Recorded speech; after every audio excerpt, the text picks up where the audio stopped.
This is Atomic Shinobi and today I'm going to narrate first part of What If Naruto Was Eva's ultimate weapon. If you enjoyed this video, please like, share and subscribe to this channel. Now wasting no more time, let's start the story. Through the night came the sound of a baby's cries. In the arms of his mother, who was unconscious and unable to care for the baby, a blonde child cried. Konoha's yellow flash, Minato Namikaze, was standing above them. He gave his family a gentle smile, grateful that they were still living. Despite the fact that his battle with Madara was far from straightforward, he eventually prevailed. Madara's abrupt departure did seem strange to him, but he had little to complain about because his wife was still alive and his son was sealed in with the Kyuubi. He was at least relieved that his entire family was safe, even though he hoped to spare his son from the curse of harboring a chakra beast. He ordered his Anbu to go to the morgue and retrieve the victims of Madara's unplanned attack. He watched with sadness as Hiruzen and Bawako Sarutobi, his wife, were removed. Being a shinobi was a dangerous and unpredictable job, not only for the ninja but also for their families. He would have been the one dead on the ground if it weren't for Hiruzen. He commanded one of his clones to call a meeting of the clan heads, Konoha's council, and all other Jonins. Minato turned to look at Kushina as the clone nodded and walked away. Fearful of their child, he approached her and lifted her, holding her in his arms. "Little Naruto," Minato proudly remarked as he observed his son starting to settle down, "my son." Weakly, Kushina added, "Our son." Minato nodded and laughed quietly. As he sent the three to their house using Hiraishin, Minato said, "I'm sorry, our son." Naruto was upset by the use of the jutsu and sobbed aloud. Kushina let out a moan. Kushina muttered, "It's your turn to deal with him." She muttered something unintelligibly and then kept silent when Minato said, "He's in your arms." Minato's perspiration stopped. Kushina smiled as Minato clarified, "Fine. But I'm only doing this because you gave birth to him." Minato said to himself as he made his way to their bedroom, "Now she hears me." He watched as his wife rolled to her side, taking Naruto with her, after somehow using his foot to open the door and gently placing her on the bed. As she hummed a song and ran her fingers through his tiny blonde hairs, Kushina laid him down beside her, opening her eyes and grinning maternally. Kushina laughed and Minato teased, "I thought it was my turn?" As he lay on the opposite side of the bed, Minato grinned and Kushina taunted, "You had your chance, Daddy." He put his head on the pillow and stared at his wife. Minato was ecstatic just by the maternal way Kushina caressed her son. He pouted and said, "I get a second chance, though, right mommy?" Kushina nodded while keeping her gaze fixed on their child. She replied quietly, "You get no arguments from me." Minato laughed and began to follow Kushina's lead. Minato thought Naruto was grinning, and the softness of his hair seemed almost unreal. After a pause, Kushina said, "He's going to look like you." Minato grinned broadly. "No, he's going to have my hair but other than that, he'll look like you," said Minato. He went on, "He'll probably act like you too." Kushina gently pressed her forehead to his. Kushina smiled and said, "I'm sorry, Naruto. Chan." Minato lightly touched her cheek. Kushina gave Minato a playful blow to the head after Minato joked, "Why should you be sorry? With my hair and your looks, we'll need our best jutsus just to keep the girls away from him." He pouted playfully and asked, "What did I say?" She frowned and Minato laughed, saying, "He's too young to be thinking about girls. He's still my lil Naru-chan. My sweet, lovable baby boy." She looked at her son once more and said this with affection. She didn't notice Minato staring at her as though she had grown two angel wings because she was too preoccupied with her son. Kushina's violet eyes met Minato's azure ones as he whispered, "You're going to be an amazing mother to our child." Minato nodded his head in response to her question, "You think so?" He jeered, "Databane." Kushina grinned and closed her eyes wearily. She said drowsily, "I'll get you for that tomorrow." As he got out of bed, he said, "Until then, rest. We have a big day tomorrow, what with the welcoming party and all." Nodding, Kushina cradled Naruto in her arms while they slept in silence. Before leaving the room and entering the hallway, he gave his wife a tender yet affectionate kiss on the lips and kissed Naruto on the cheek. To avoid waking Kushina or Naruto, he cautiously shut the door. Another Minato emerged, making hand signals, and Minato gave it instructions to remain in order to protect his family. Then, with a lot on his mind, he made his way down the hall and to the front door. He was about to open the door when he heard a knock and saw Kakashi standing there. Kakashi bowed and greeted, "Minato. Sensei." Minato said, "Kakashi," as he passed. Kakashi nodded as Minato spoke rapidly and gravely, "Make it quick, I got a meeting to attend to." Just as swiftly, Kakashi said, "I wanted to see how you and Kushina are." Minato gave a thumbs up and nodded his head. Minato grinned and said, "We're fine. Naruto's grade 2. Kakashi's eyes also grinned. Minato stopped walking when Kakashi asked, "And Sandame? Sama?" Kakashi blinked as he observed his sensei reflecting solemnly and quietly. Minato turned his head slowly, his eyes fixed solemnly on Kakashi. Before continuing his stroll, he said, "He's not with us anymore." He felt his mood slightly deteriorate as sadness seeped into his heart. Unaware that Minato had gone on without him, Kakashi soon found himself walking in a different direction. A few minutes later, Kakashi sensed a presence a few feet ahead of him. Ba Kakashi. Kakashi was shocked to see his best friend up at such a late hour.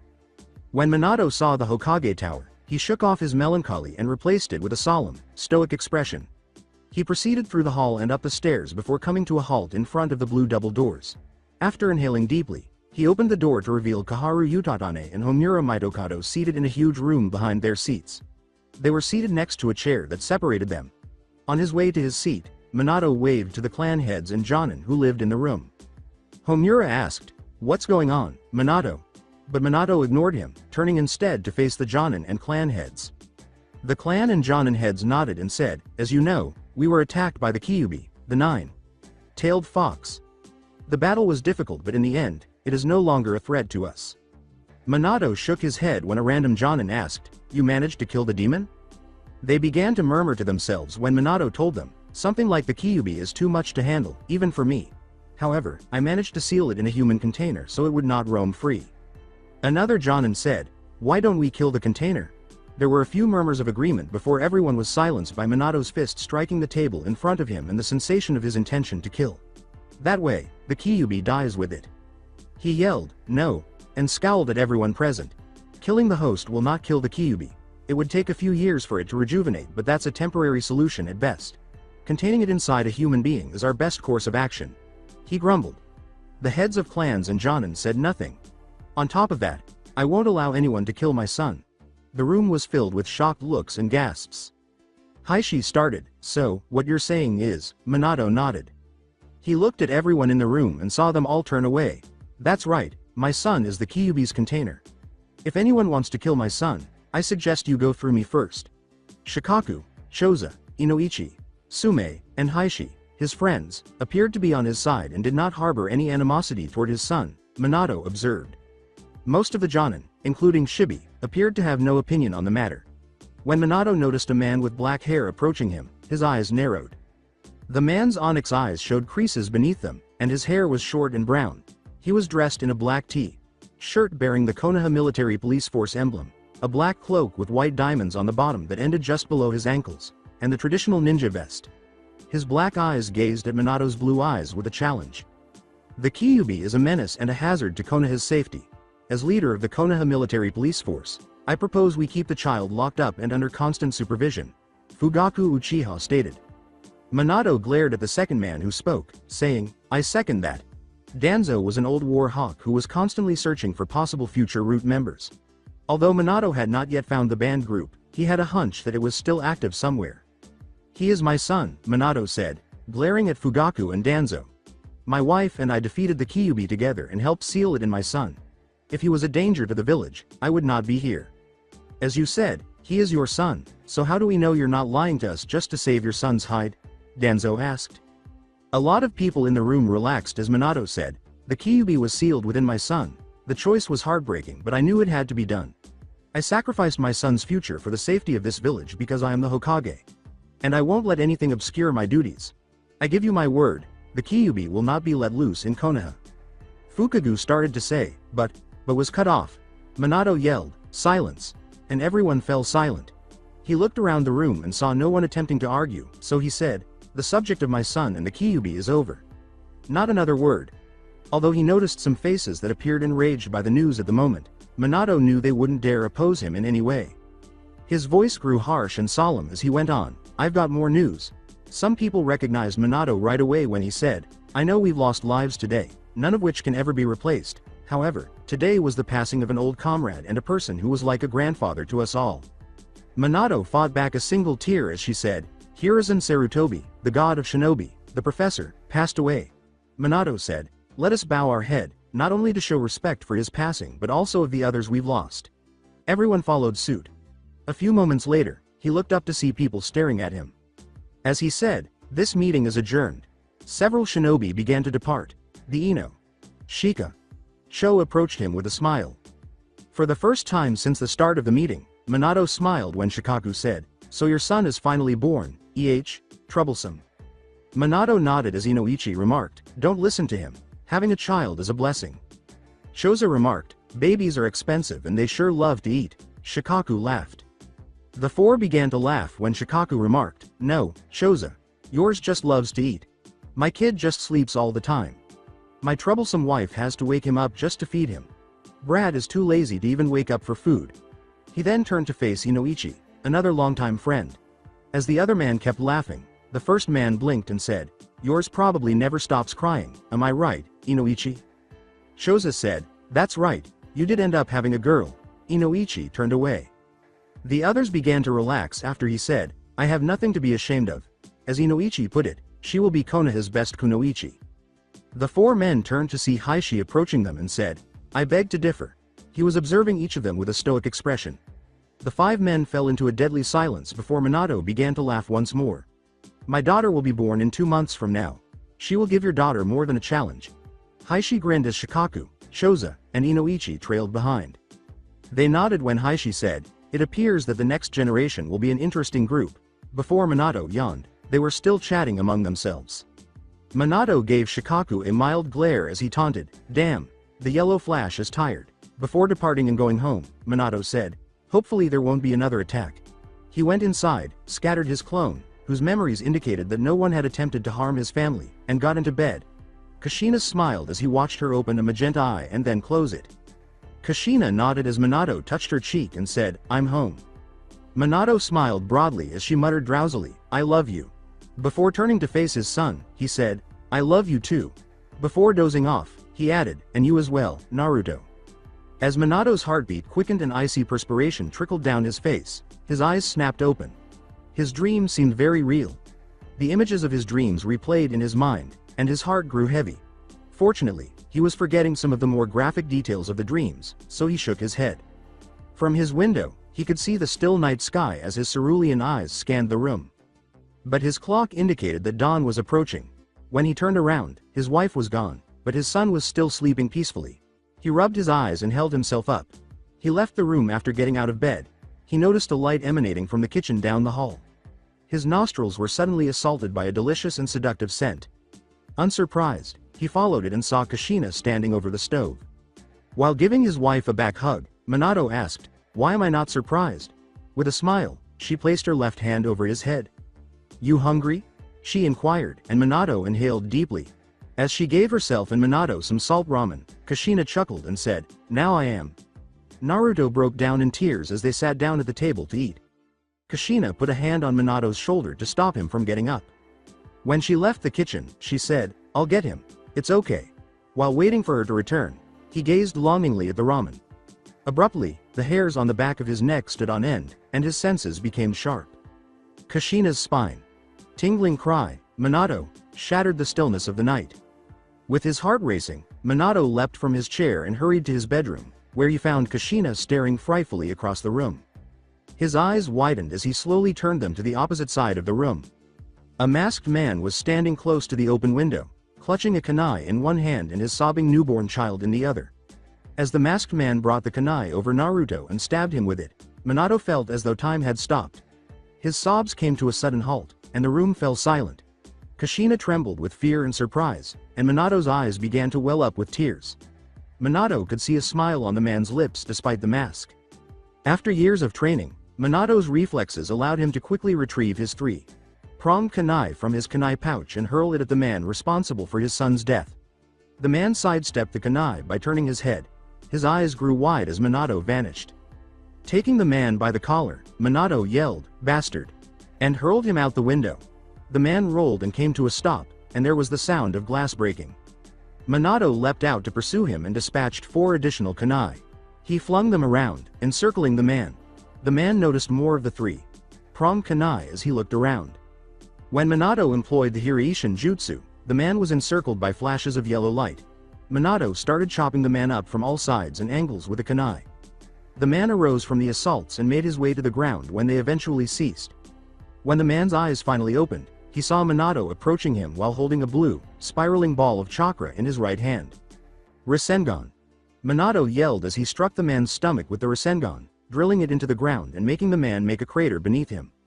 Minato stepped back, took a deep breath, and then the sorrow of losing his only son struck him. Tears escaped his eyes as he collapsed to his knees. He let out his frustration by calling forth another Rasengan and slamming it into the ground. A hand stopped him before he could repeat the action. He raised his head and glanced back at the violet eyes with his hard, cold ones. Minato.kun, Kushina sobbed while using her right hand to hold her side. Minato noticed that her white robe was stained with blood when she looked down. As she fell, Minato caught her and held her firmly, saying, Nar. She shook violently and wept in his chest. Minato sobbed in her shoulder while holding her as tightly as he could. It was the most agonizing pain he had ever experienced. He had trouble breathing and felt as though Tsunade had kicked him in the chest. He could tell his wife felt the same way by the way she sniffed and sobbed. Kushina yelled, "He killed my baby boy." Minato gave a solemn nod. After hearing Kushina's earlier scream, an Anbu team arrived and observed the surroundings. Minato managed to gather his thoughts long enough to gaze steely and icy at the four Anbu. The four nodded as one of them picked up the unconscious man and vanished, saying, "Get him to Ibiki." Now, then. When Minato returned his focus to his wife, he noticed that she was shivering.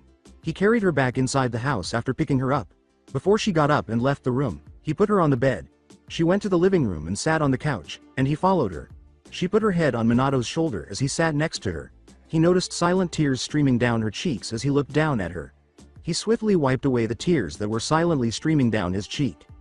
They sat swiftly without exchanging glances or words. They simply sat there until they nodded off. In the distance, a man grinned while holding a blonde baby in his right hand while it slept. He laughed as he glanced down at the infant. He sensed a second presence approaching and stopped laughing. He spun around and saw his leader's mask. As the man bowed as much as he could with the child, two voices said, "Toby." Emerging from the shadows, Toby gazed down at Naruto. He focused on him, and his single Sharingan eye twitched a little. The half-man grinned when Toby said, "So your mission was to abduct the Yondaime Hokage's only son, Zetsu?" As his white side laughed, Black Zetsu remarked, "That's correct." White Zetsu remarked, "It was really easy actually." Toby asked, "What of your client?" White Zetsu chuckled, but his counterpart sneered. The black side spat out, "TCH, the fool was just cannon fodder." White Zetsu laughed and remarked, "Haha, what a baka." Toby said, "Very well." Zetsu stopped him before he could leave. White Zetsu nodded his head at Naruto and asked, "Didn't you come here for the Kyuubi?" As Toby turned, Black Zetsu reprimanded him, "Baka, shut up." Toby eyed Naruto once more and told them, "I did, but there's been a change in plans. Go, finish your mission. Report back to me when you've completed it." Zetsu nodded, then used his Venus fly trap.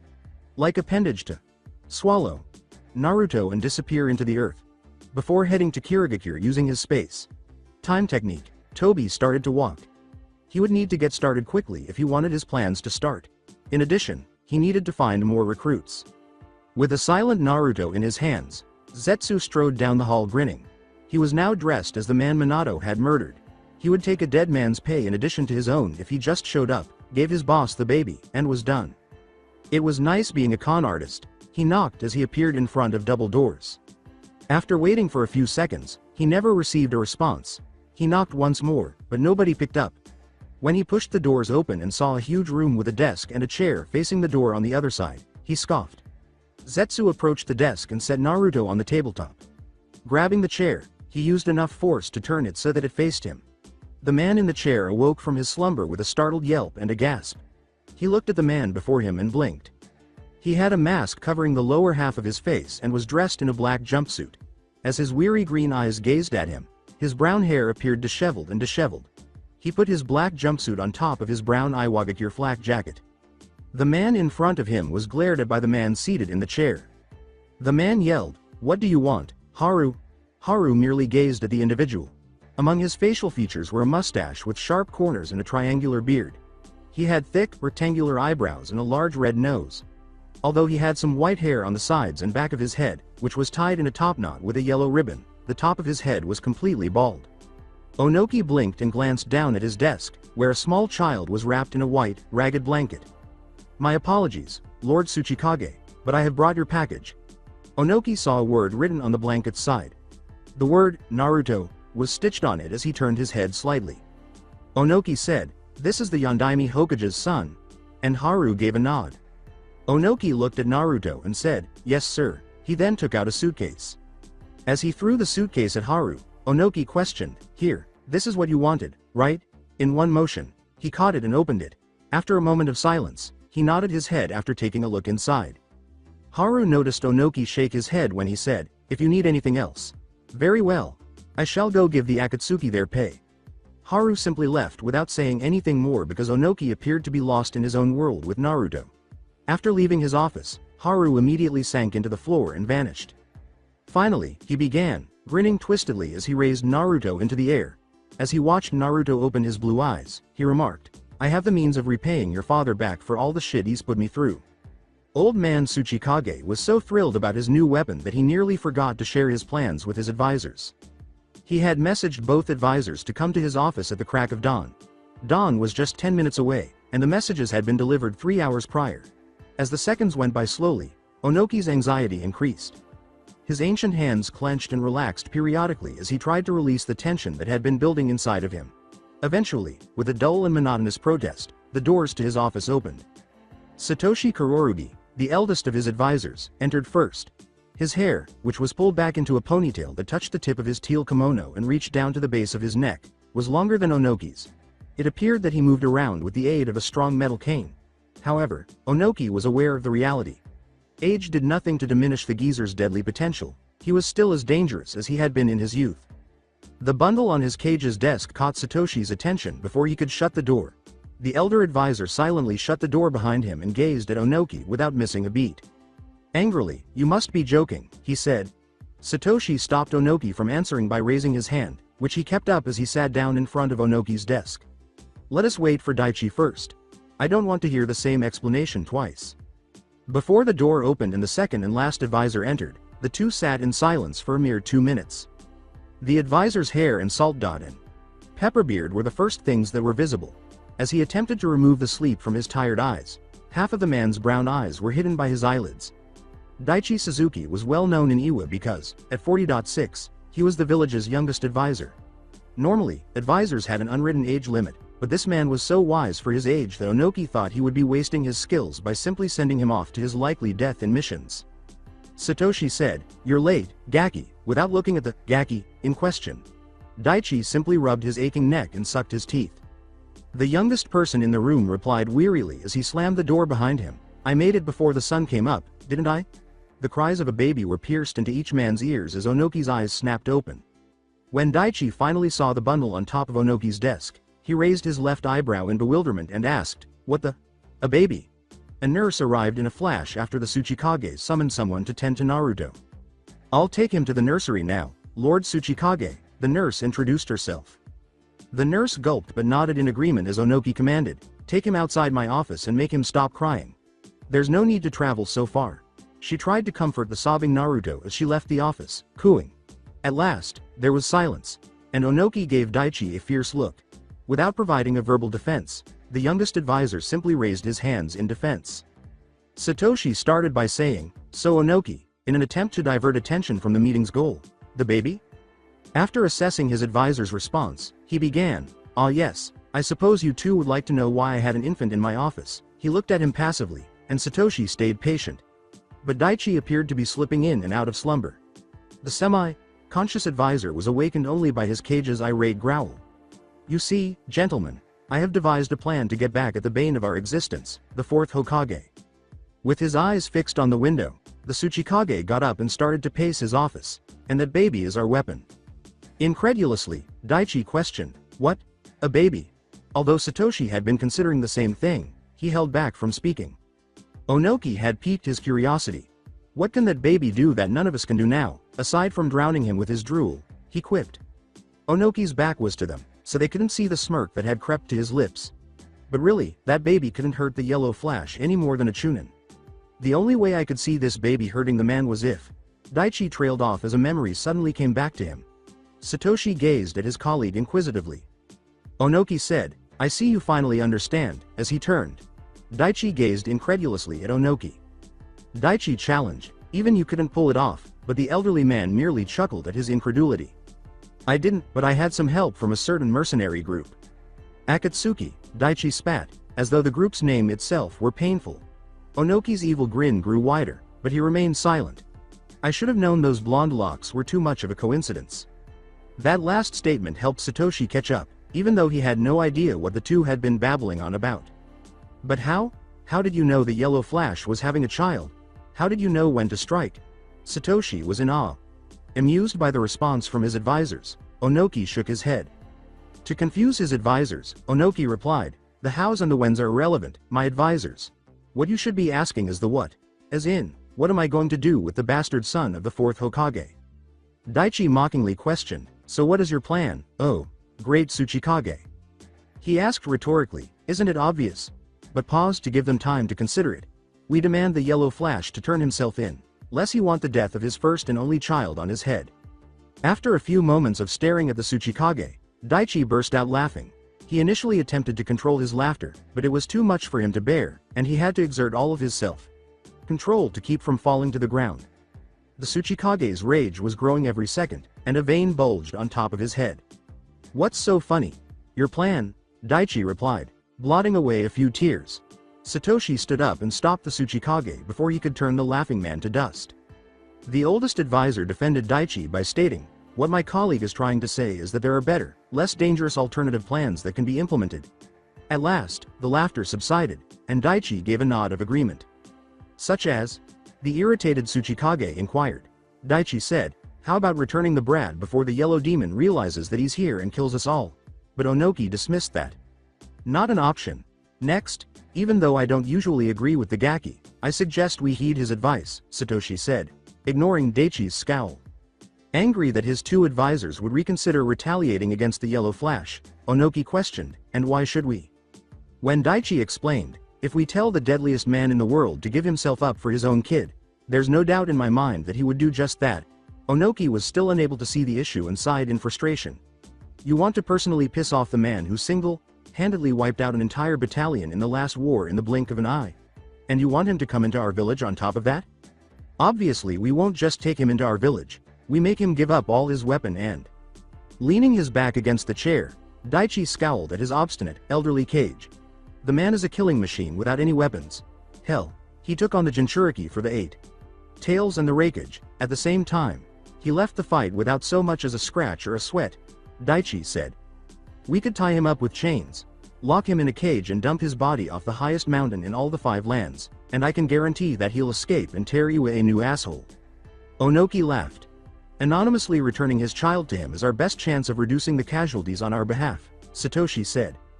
The elder could see the spark of frustration in his Kage's eyes, the same frustration that always appeared when the name of the fourth Hokage was mentioned.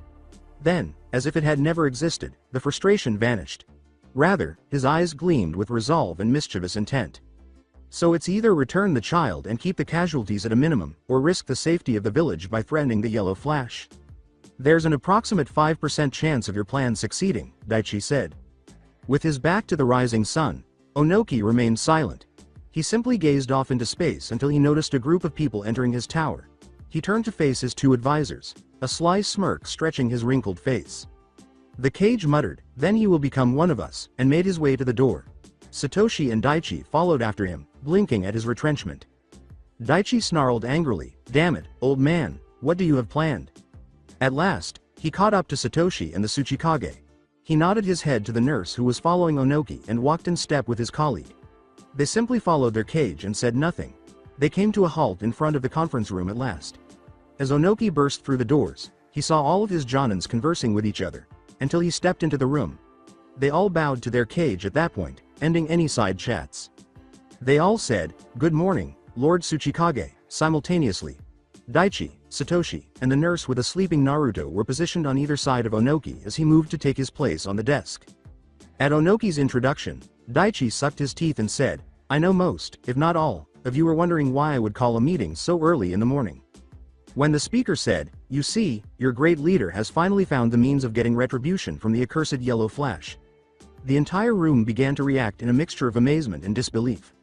From the scrunching of his face, the nurse could tell that the sudden commotion was starting to agitate the baby in her arms. In order to avoid adding to the commotion, she gestured for the Tsuchikage to quiet the crowd. The Tsuchikage commanded, "Silence," and his men made no other noise. Naruto, on the other hand, was less sympathetic. Disturbed by the Tsuchikage's even louder yell, he let out a loud cry. Onoki simply waved off the nurse's annoyed expression. The room was filled with hushed murmurs, most of which were related to the infant who was crying. Now then, as I was saying, our means of vengeance comes to us in the form of this child right here. For his lineage is not just special, but important, the Kage said, his eyes gleaming wickedly, setting the Jonin on edge. Onoki grabbed Naruto out of the nurse's grasp and raised him. "My minions, let me introduce you to our savior. Naruto Namek.Ak." In time, two Jonin managed to grab their falling Kage and the infant that had escaped his grasp. Naruto was staring at the Jonin that had captured him. Looking up at his Kage, his black eyes widened in recognition. He laughed, calming the ache in his lower back. "Looks like my son has caught on. Yes, our savior is our worst nemesis's own son." His Jonin once more produced a range of reactions in the room. "What is this nonsense? Kill the brat, brilliant. Let's kill him and avenge our people." His Jonin continued to make suggestions and remarks to the Tsuchikage until the old man finally had enough. Silence. All of the Jonin stopped talking before the final word could be uttered, and the room fell silent once more. Naruto's sobbing was inaudible, so the nurse must have left the room with him at some point. His Jonin were unsure of how to react to this and whispered to one another, "While I do appreciate the enthusiasm, I have already thought of a plan, and that is to turn the Yellow Flash's own child against him. He will be the greatest shinobi Iwa will ever produce, and he will take us right to the top, right where we belong." He just needed to keep pushing because he could see that more and more of his Jonin were starting to support him. As he observed his men's expressions, he felt a surge of adrenaline. Think about it, the Yellow Flash will not think twice about killing any of us if we oppose him. But would he really take down his own son if it is he who challenges him? He asked himself. With the right training and motivation, we will turn him into Iwa's greatest weapon and Konoha's worst enemy. Onoki laughed when a random Jonin said, "But what if the boy decides to turn on us? What if he becomes our downfall?" "You have nothing to worry about, I will make sure that the boy learns to hate Konoha and especially his father," he replied, leaving most of the Jonin feeling satisfied despite its ambiguity. "Now that that's out of the way, we must address the tedious parts. For one, I'm classifying young Naruto's lineage as an S-rank secret. No one outside of this room can know of his heritage, for if the next generation knew of it, they would shun him and thus, be counterproductive. From this day on, he is to be known as Sobatsuchi, honorable grandson of the third Tsuchikage." Before continuing, he took a moment to process everything. At the call of their name, a man wearing metallic armor and an older man with red facial hair stepped up to their Kage and bowed. "Another thing that shall be labeled an S-rank secret is that he is also the container of the nine-tailed fox. Another factor that can turn the next generation against him. But rest assured, he will receive the proper training to control the beast within him. Han, Roshi." The two nodded before blending into the crowd.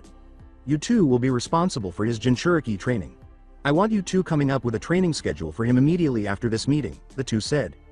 "Kitsuchi," Onoki observed as his son approached him dutifully and waited for his orders with patience.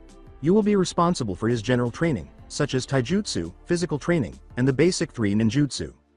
As Onoki turned to his youngest advisor, Kitsuchi nodded. "He shall be trained alongside my daughter," and backed into the crowd without saying anything more. "Daichi, you shall teach him tactics, Iwagakure's history, general education and anything else that falls into that category," Daichi said with a sigh. "And finally, Satoshi, you will make sure he learns the proper etiquettes and manners." "It shall be done, Lord Tsuchikage. Let's make history, people," Onoki declared, his face stretched into a devilish grin. At the moment, the village hidden in the leaf was in mourning for their fallen allies and heroes. Even the sky wept for their loss because everyone in the village was affected by its tears. At the funeral service for their departed friends and family, every person in this distraught village was present. Except for 2 souls. "You hit like a girl. You fight like one. Correction. I am one." A shinobi was sparring with a kunoichi in a remote area, far from the village, exchanging kicks and punches while blocking and reversing moves. With only a few pauses, the two had been fighting since before the rain and even the night. The kunoichi twisted her curvy body through the shinobi's defenses and slammed a vicious fist into his face before he could react. The blow took the shinobi by surprise, and he forced himself to swallow a moan as he took hold of her arm. Just before he could, the kunoichi turned and threw the shinobi to the ground with an armbar. Unfortunately for her, he had anticipated that and prevented her from pulling on his right arm by locking his hands together. Unfazed, the woman shifted her left leg beneath his head and her right leg beneath his clasped hands and arms. Seeking a gap, he advanced until he was above her, prepared to attack. She swiftly pushed his right arm beneath him, used her right leg to press down on his shoulders, and used her left leg to lock him down. The shinobi could sense her tightening his head's blood flow. The shinobi used his notorious strength to lift her off her back and slam her back to the ground, not wanting to faint. For a brief moment, her hold relaxed, but it was enough for him to escape and leap back. Her male counterpart joined her as she lunged to her feet in one motion and began to pant. Neither of them could tell if the tears streaming down their cheeks were from the rain or something else. After removing a stray red hair from her face, the kunoichi positioned it behind her ear. His blonde hair was simply pushed out of his eyes by the shinobi. The blonde said, "Break," and the redhead gave him a derisive smile. He shook his head, tired. He said, "Just don't want to end up in the hospital like last time," and the redhead gave him a nod. After approaching one another and exchanging chaste kisses, they proceeded to a pair of water bottles that were positioned close to a basket beneath a tree. The blonde finished it before the redhead, and the two drank until they were satisfied. The blonde called out, "Hey, Kushina," but she was still downing water, so she looked at him sidelong. When he saw her roll her eyes, he reached out to her and said, "You know I love you, right? I'm serious." She said, "I know you are, Minato," after she had finished her water. She grasped his hand, but Minato didn't like how tentatively she reached for it. But when he saw her eyes soften, he forced his annoyance aside. "And I know you do. Just as you know that I love you. Nothing will ever change that." She appeared fine, but he knew better. He couldn't do much for her, and she was dying inside. He nearly skipped getting out of bed in the morning, so it wasn't like she was the only one.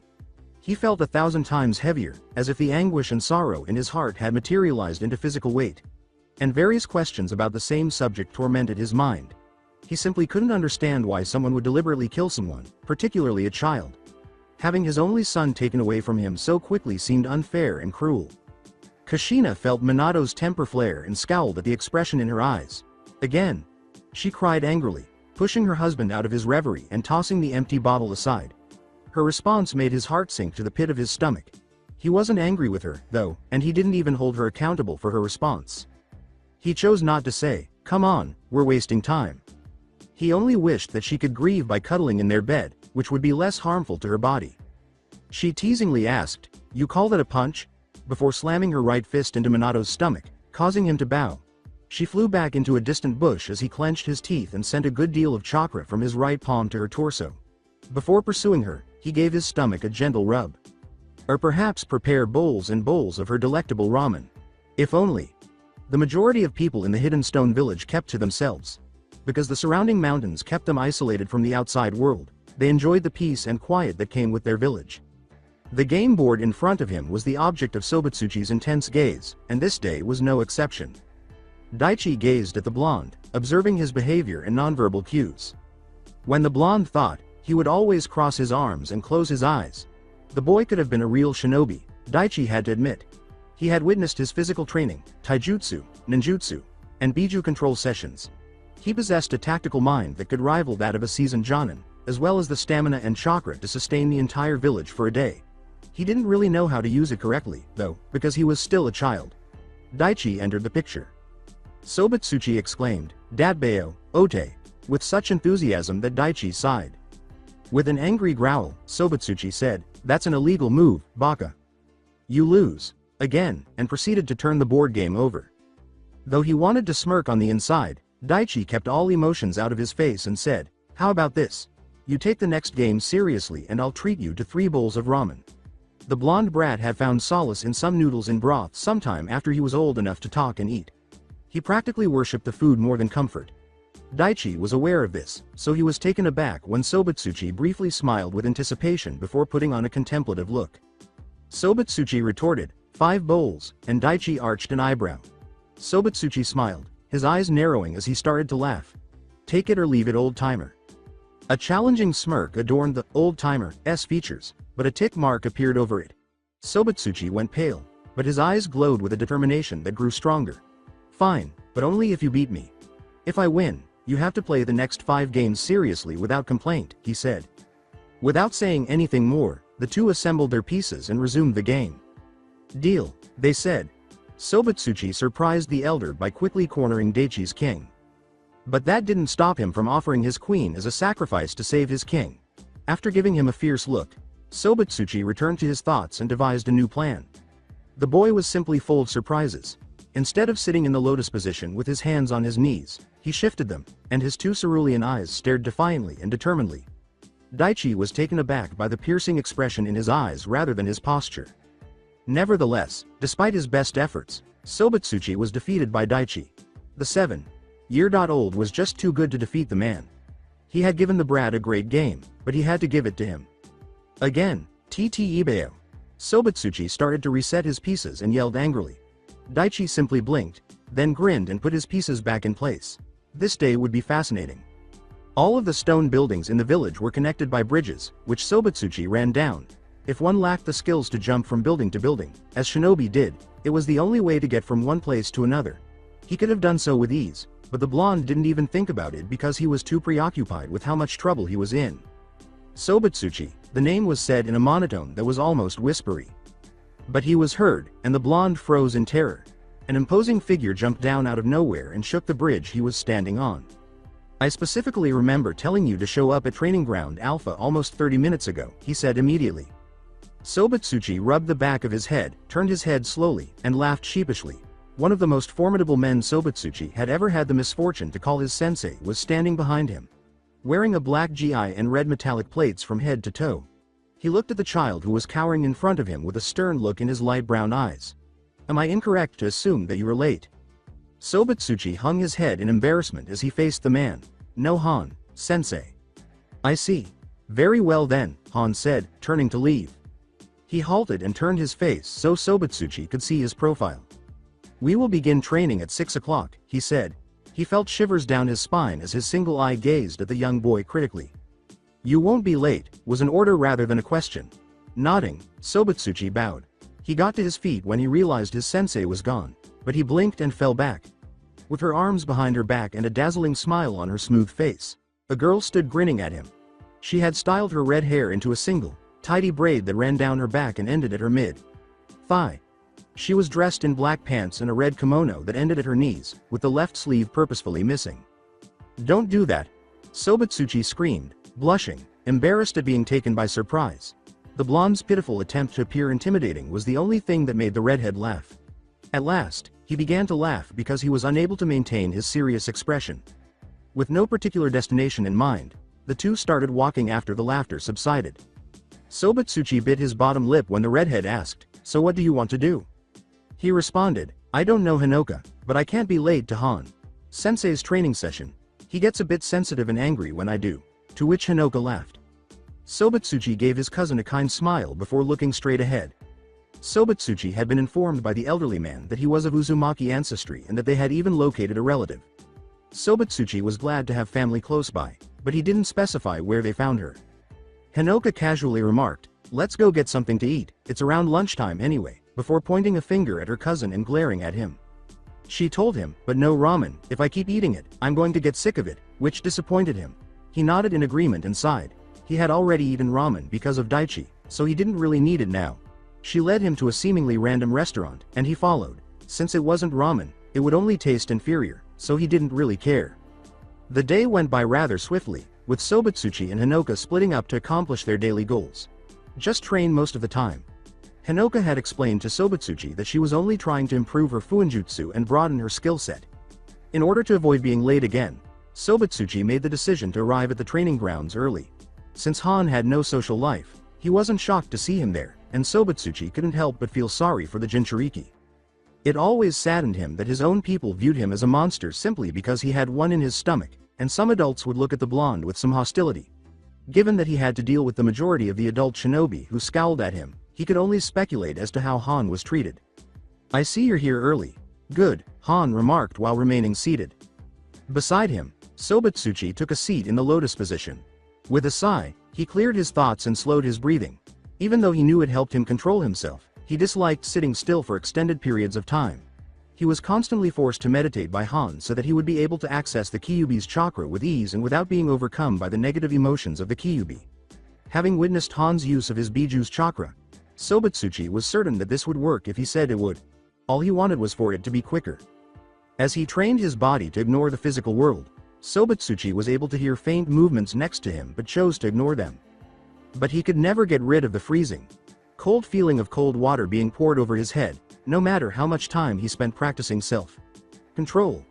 A light breeze blew over his damp body, causing his bright azure eyes to snap open as his body shook and jolted. He looked toward the water's source and blinked when he noticed Han holding a bucket that was now empty and what appeared to be happiness behind his brown eyes. The older Jinchuriki made a strange sound, and Sobutsuchi arched an eyebrow in perplexity.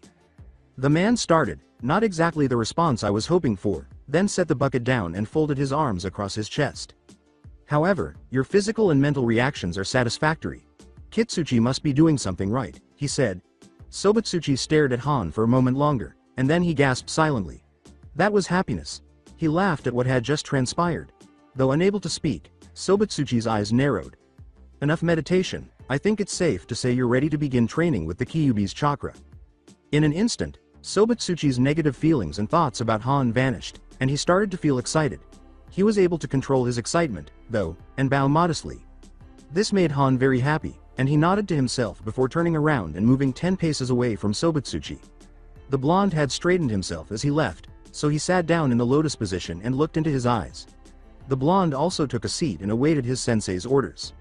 Sobutsuchi had no idea what he meant when he said, "What we are going to do now is link our minds so we can truly begin the lesson," but he felt a soft pull inside his head. With his eyes closed, Han's mind finally made the connection. He also closed his eyes, clearing his head and putting the months and months of practice to use. He snapped his eyes open almost instantly after experiencing a bizarre rush of wind. When he arrived, he saw nothing at all, just a blank space devoid of anything.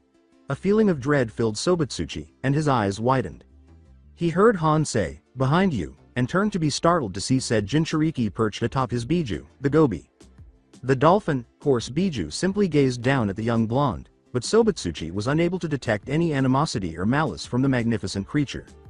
Considering what he had heard about it, it was strange. The gobi's eyes went up abruptly and narrowed in disgust. Han also turned his gaze to what the gobi was observing, but Sobutsuchi saw caution and suspicion in his eyes rather than disgust.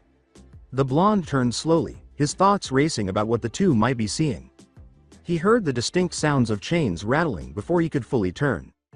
He noticed that his ankles were shackled with white, spiked chains. He turned completely without thinking, and to his surprise, he saw enormous bars that stretched across and up into the emptiness for what seemed like an eternity. Nothing was visible more than 5 feet inside the cage, and it was completely dark inside. He gasped in terror and blinked. In the space of a few seconds, large red eyes and pointed, menacing looking teeth emerged from the abyss. What a lovely surprise, the new creature's voice boomed, resonating around the others with a sense of superiority and amusement. "My host and my weaker brother," the creature said in a tone that was brimming with venom and sarcasm. Was this what Han and the old man expected Sobutsuchi to control? Fear and doubt started to seep into his heart and mind. No, the creature. The power emanating from the demon before him was spreading among the three. Aside from the frown and annoyance on their faces, Han and the gobi appeared unconcerned.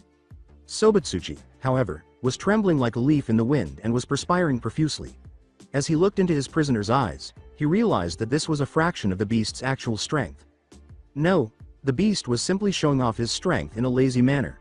Slowly, the blonde dropped to his knees. "Sobutsuchi!" the boy exclaimed, raising his gaze to meet Han's. Abruptly, he recalled all the hours he had spent practicing his discipline and meditation. As Sobutsuchi closed his eyes and eased his breathing, a feeling of confidence ignited in his chest. Despite the distraction caused by the monster and his evil chakra, Sobutsuchi was able to ignore it and focus on self-control. Before long, the power abruptly cut off, and he heard a grunt. The cage of the Kyuubi shrank to a third of its former size as he opened his eyes, shocking him. Sobutsuchi was frightened by the monster's eyes, which were filled with anger and hatred, but the blonde refused to display it. He simply gazed at the restrained beast. "I will make sure you're the first to die by my claws when I get out of here, boy," the Kyuubi yelled. Even though the frightful chakra beast was threatening Sobutsuchi, she felt sorry for it. He slowly reached for the bars with his right hand. Han called out to him before his fingers had even touched it. He noticed the concern in his sensei's eyes as he turned his blue orbs back to face him. Sobatsuchi put his hand back to his side and vanished shortly after the Kyuubi in its cage did, suggesting that Han didn't need to say anything more. He recognized the expression in the blonde's eyes and knew, even subconsciously, that he understood too. He was not yet prepared to form a bond with his beast. Han sighed, staying a little longer with the Gobi. If the Kyuubi remained as hostile as they had just been, this would put them back several months, if not years. As he did with him, perhaps the blonde would persuade the beast to change his mind. Sobatsuchi gazed absently at the chalkboard inside. He discovered that going to Iwa's academy was actually bland. The idea of attending the academy like a typical child initially thrilled him, but after a month, Sobatsuchi found it intolerable. He already knew everything they were discussing. Everything from taijutsu forms to the fundamental ninjutsu that every shinobi should understand, including lessons on how to throw a kunai or shuriken correctly. If he truly wanted to, he could pass the graduation exam while he slept. When he felt something tap his nose, the blonde's thoughts were abruptly interrupted. A brown-haired boy was grinning at him as he blinked and looked down at the desk in front of him. Sobatsuchi gave him another look and then closed his eyes to smile. Kuretsuchi was a familiar face to the boy's left. She was one of the few people Sobatsuchi could truly relate to, and he had known her since childhood. She made brief eye contact and cocked her head slightly before turning back to the front. After blinking and shrugging his shoulders, the blonde kept slipping into his thoughts. He was unable to see the black-haired girl's cheeks painted with blush. She became enraged when she saw other girls occasionally stealing glances at the blonde. She didn't have to like it, but she couldn't blame them for staring. Trying to focus on what their sensei was discussing, Kuretsuchi shook her head. She was already aware that he was teaching them the basics of the Hidden Stone Village's founding. She truly wanted to go spar with Sobatsuchi and train with her father. She has observed, however, that the blonde hasn't had as much time as he once did to train and spar with her. He is typically seen with Han, Daichi, or Satoshi these days. She asked her grandfather if she could join him, but he simply waved her away, claiming that Sobatsuchi was a special case, and that she couldn't keep up. Despite her desire to argue, she refrained from speaking as he dismissed her after noticing the expression on his face. The blonde in front of her snapped the girl out of her reverie, causing her to blink. "Hey, Kuretsuchi," she exclaimed. He grinned that broad smile that made her blush and that she secretly loved watching when he saw her come to. All Kuretsuchi could do was nod numbly when Sobatsuchi said, "Come on. Akatsuchi, Takashi, Rei, and I are all getting lunch down at Iwa's Valley." Akatsuchi said they serve a mean salmon and rice cakes. "Wanna come?" "Great," he exclaimed, taking her hand and pulling her in the direction of the other pupils who had already left the academy. Kuretsuchi tried to stop the blonde, but it was in vain. Sobatsuchi didn't seem to hear her. "Sobatsuchi," she exclaimed, her blush deepening. The two were spotted by their friends up ahead, who grinned at the poor girl's blush. Sobatsuchi ran past them and started to run after the two, so they stepped aside. Sobatsuchi allowed himself to feel like the child he was, and he kept smiling silly.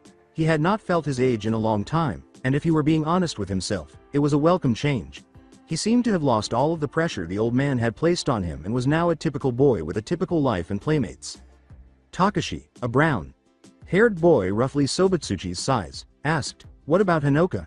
and was soon joined by Akatsuchi and Rei. All Sobatsuchi could do was smirk. Still pulling the girl with the black hair behind him, Sobatsuchi yelled, "I sent a clone to tell her. She'll meet us there. Let's go." Before her eyes slightly closed and she smiled with a cute blush on her cheeks, she just looked at the back of his head. Not only had Han warned him that it might take longer than anticipated for Sobatsuchi to control his Biju, but this message from one of his spies further soured his mood. It seemed that Roshi, his old friend, had passed away. The Tsuchikage were greatly irritated by the fact that neither his killers nor the circumstances of his death were known. He was aware that letting the insane old monkey see the world the way he did was wrong. There was a loud roar of thunder in his office as he slammed his old hand down on his oak desk. They lost a Biju in addition to a strong Jonin. He had two more, of course, but only one could use the full power of his beast. "This won't work at all," the old man yelled. "Anbu," and 3 Anbu bowed before the Tsuchikage in a split second. "Sir, I need you 3 to head over to where my spies tell me Roshi was killed. Find out who killed my Jinchuriki and where they went. If you can, bring back his body and find out what happened to the Yanbi. Your main objective, however, is to obliterate the man or men who did this, Onoki growled as his 3 Anbu nodded. Dismissed? The 3 Anbu vanished into thin air as quickly as they had appeared. Onoki swiveled his chair in front of the window overlooking his lovely and affluent village. A familiar head of blonde hair running on the bridges connecting the different buildings temporarily made him forget his sour mood. Despite only being 7 years old, the boy demonstrated genuine potential. He was everything and more than he could have imagined. The boy would soon be able to defeat the Yellow Flash and present him with his head on a silver platter. The Tsuchikage was nearly trembling with excitement. He just needed to wait. The idea of a strong Sobutsuchi thrusting his hand through the 4th Hokage's chest and using his Biju to reduce the Hidden Leaf village to ashes made Onoki tilt his chair back in an attempt to calm himself. He just needed to wait. A lone figure sat far from the hidden stone village, under the trees, gazing up at the night sky. As his mind cooled from the events of the day, his icy blue eyes looked up at the whole sky. About 2 years have passed since he received his diploma from the Hidden Stone Academy. He was only a year younger than his cousin Hinoka, who played on the same team as him and his best friend Kuretsuchi, and he would turn 14 in about another month. He scowled as he recalled what the elderly man had said. Yes, we did sign a peace treaty with Konoha. Yes, it does make me sick just thinking about it, and no, I'm not joking, your team is going to the Chunin exams in Konoha in 2 months. What the fuck? Before Kuretsuchi appeared next to him with his hand covering his mouth, Sobutsuchi started.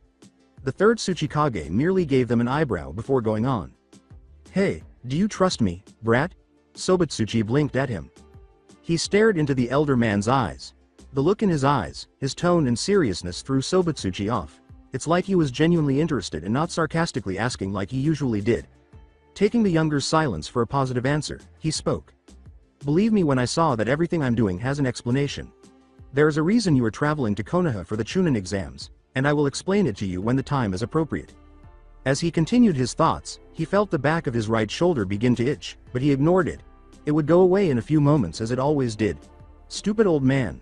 Sobutsuchi growled in irritation, not really wanting to go to Konoha for any reason, much less to take a test that will determine his advancement.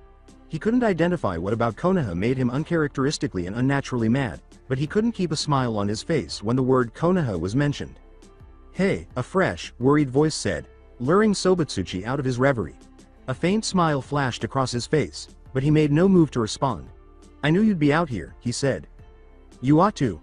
There are only a few people who know me as well as you do, Hinoka, Sobutsuchi muttered, turning to face his red-haired cousin. Her dark eyes never left her relative's face, and she was worried about him after hearing from the Tsuchikage himself about the enormous task he had given her team. She didn't really care about Konoha, but she couldn't say the same about her cousin, who had an unadulterated hatred for that place, and despite her own lack of animosity toward it, she would comply with the mission for the sake of the village as well as her cousin. Hinoka forced a smile before saying, let's make the most of it, Sobutsuchi. We have about 7 weeks to train for the exams. Don't worry about me, I'm fine, Sobutsuchi said, his eyes hardening but his smile unwavering, adding, no matter what, we're all getting back alive and Konoha will regret the day they messed with our awesome village. He continued to stare at Hinoka until a full-fledged smile appeared. That damned Hokage, too. The last part was harshly whispered by Sobutsuchi, and Hinoka didn't recoil at the intensity of his tone as she used to. Instead, she felt a twinge of sadness and guilt for knowing a crucial fact that she knew she couldn't yet tell the blonde. She would tell him in Konoha, where it would be safer, when they got there in about 2 months. She was aware of the true truth about Sobutsuchi's parents. Over the years since the Uzushiogakir's death, all of the Uzumaki maintained contact through their own spy networks. The details were sparse and not always detailed, but Hinoka was aware that her aunt in Konoha, who lived far away, was devastated by the death of her only child, a blonde baby boy named Naruto. She had heard numerous versions of the Konoha tragedy, and while the specifics varied, the main idea was that the young Uzumaki had been killed by an outside force. However, she had heard from some of her contacts in Kusa and here in Iwa that Sobutsuchi's mother had abandoned the boy for dead in order to retain her relationship with the 4th Hokage. She remained open-minded and hopeful that the unfavorable things she had heard were unfounded, but she did not make any snap decisions for or against her relative in Konoha. Boss, Hinoka and Sobutsuchi said, turning to face the new figure that had materialized in front of them. His black clothing blended in perfectly with the night's shadows, and the only distinguishing features the two could make out of him were his startling blonde hair and piercing blue eyes. Kuretsuchi and the rest of the platoon has brought down the cannon fodder, Hinoka and Sobutsuchi said. We were able to lock up their horses, dogs, and modes of transportation because of Hinoka. The leader is the only one left, and he is already racing in the direction of the trap you set up, the figure uttered. With a low moan, Sobutsuchi nodded and stood up, saying, "Tell the others that the mission is over so they can scatter and tell Kuretsuchi to return to camp." Before vanishing in a cloud of smoke, the figure nodded and said, "Sensei should be there and I'm sure she will give him a quick debriefing." Sobutsuchi turned to Hinoka after quickly dismissing the memories his clone had given him, and he saw her shake her head but said nothing. He then proceeded to intercept the bandit leader of the camp they had just raided, noting that Hinoka had chosen to follow him, which he didn't mind. He quickly felt his trap activate, and a smile appeared on his face. Within minutes, Sobutsuchi and Hinoka leapt down in front of the bandits' leader, Hiro Tatsu, who stood motionless, wide-eyed, and tense throughout, his black hair shifting periodically by an invisible force, but his tattered blue shirt and black pants remained undisturbed. Beneath him was a bright, blue glowing seal that was spread out over the area, easily 50 feet in diameter, but neither Sobutsuchi nor Hinoka seemed to be bothered by the seal. "Are you pleased with it? It's funny, when I set up the seal, I had intended it to send a quick, but strong volt of electricity to the person who activated it, enough to knock them unconscious," Sobutsuchi said, wandering idly around Hiro, taking in everything. "But, Hinoka, don't you think a steady flow of a paralyzing current is sufficient?" Hinoka laughed with a hint of amusement as Sobutsuchi inquired, discussing it as though they were discussing food. "Yeah, that's why I modified the seal," she said, glaring at him. "The amount of volts you set up would have killed the man," she continued, causing Hiro's eyes to widen even more, if that was possible at all. Sobutsuchi frowned as he turned his eyes to Hinoka. He was about to chide her for messing with his seals again but decided against it. Quickly, he took out a blank scroll from his scroll pouch on his left leg and began to scribble on it with a marker he brought with him. It only took 5 minutes for him to create a replica of the seal he made and went to set it up far from where he once stood. Shifting through numerous hand seals, Sobutsuchi slammed his hand on the seal and powered it up with his chakra. Walking back to Hinoka, he grabbed his bottle of water and tossed it so it would land right on the center of the seal. Not even a second after the bottle touched the seal did electricity roar to life and make the bottle explode in an impressive and destructive display of its power. Sweat traveled down Hiro's face, thanking a faceless deity that the red-haired teen had changed the trap the blonde had set up for him. Sobutsuchi didn't even face Hinoka, knowing that she was giving him the same face she always gave him whenever he overpowered the seals she taught him or changed them. "I guess that means more to you than to me," he said, smiling with his eyes closed and turning to face Hiro. "Live and learn, I suppose," he said, avoiding eye contact like the plague. After that, Sobutsuchi's right eye slowly opened, revealing a bright crimson color instead of the cerulean tint they usually held. Hiro struggled to scream, causing his pupils to dilate and his veins on his neck and head to become more noticeable as he tried to yell. Sobutsuchi closed his eye once more and sighed, allowing the man's screams to gradually fade in his throat. He then dropped to one knee and touched the seal with his right palm, which stopped glowing and started to retract up Sobutsuchi's arm, into his sleeve, until it vanished from view. When Hiro fell forward, unconscious from whatever Sobutsuchi had done to him before he even hit the ground, Sobutsuchi opened his eyes and went to pick him up after hearing the unmistakable thud of Hiro's body hitting the ground. Sobutsuchi called out, "Come on, Hinoka," keeping his head slightly bowed so she wouldn't see his eyes. "Our job's done here," he said, leaving a whirl of wind behind him. Hinoka let out a sorrowful sigh before pursuing her cousin. As he read the report that Sobutsuchi himself had given him, Onoki laughed to himself because he expected nothing less from his future successor and ultimate tool. It was true that the boy was just a regular bandit, nothing exceptional, but his performance was nothing short of impressive. 2 years ago, a certain snake in the leaves presented him with a proposal that would have undoubtedly led to the boy being promoted to Chunin, possibly even Jonin. However, it was for the best, as the fall of Konoha would soon begin, and years of preparation and waiting would finally pay off in just 2 months. Yes, everything was finally going his way, and he had Akatsuki and Orochimaru to thank. Nevertheless, the thought of those two made him feel contempt. Orochimaru could not be trusted, at least not completely. He would need to maintain his vigilance with that slippery snake. As for Akatsuki, he had stopped using the rotten mercenaries ever since he learned that they were responsible for the death of one of his best jonin. Onoki clenched his fist as he looked down at the message he had written down, and as much as he hated the damned organization, he felt that he would need their help for his plan in order to avoid having to send the letter now, but he hated having to swallow his pride and ask for it. As far as he knew, they were unaware that he knew they were responsible for the death of one of his ninja, and after he dealt with Konoha, he would deal with Akatsuki. All in due time, the elderly man told himself as he folded the message and stored it in his desk's lower left drawer. Onoki called in the person behind his door, who turned out to be his secretary, and said, "Sir," after hearing 3 loud knocks. "I've heard that Ao is prepared to come back," Onoki said. "Do I need to send for his regular escorts?" Onoki hummed to himself before grinning and shaking his head in response to her question. "My grandchildren and their team are called in. Given the situation, I believe this would provide them with a positive experience." The aforementioned team arrived quickly, but it took some time for the Tsuchikage to calm down the boisterous and disobedient blonde after briefing him on his next mission.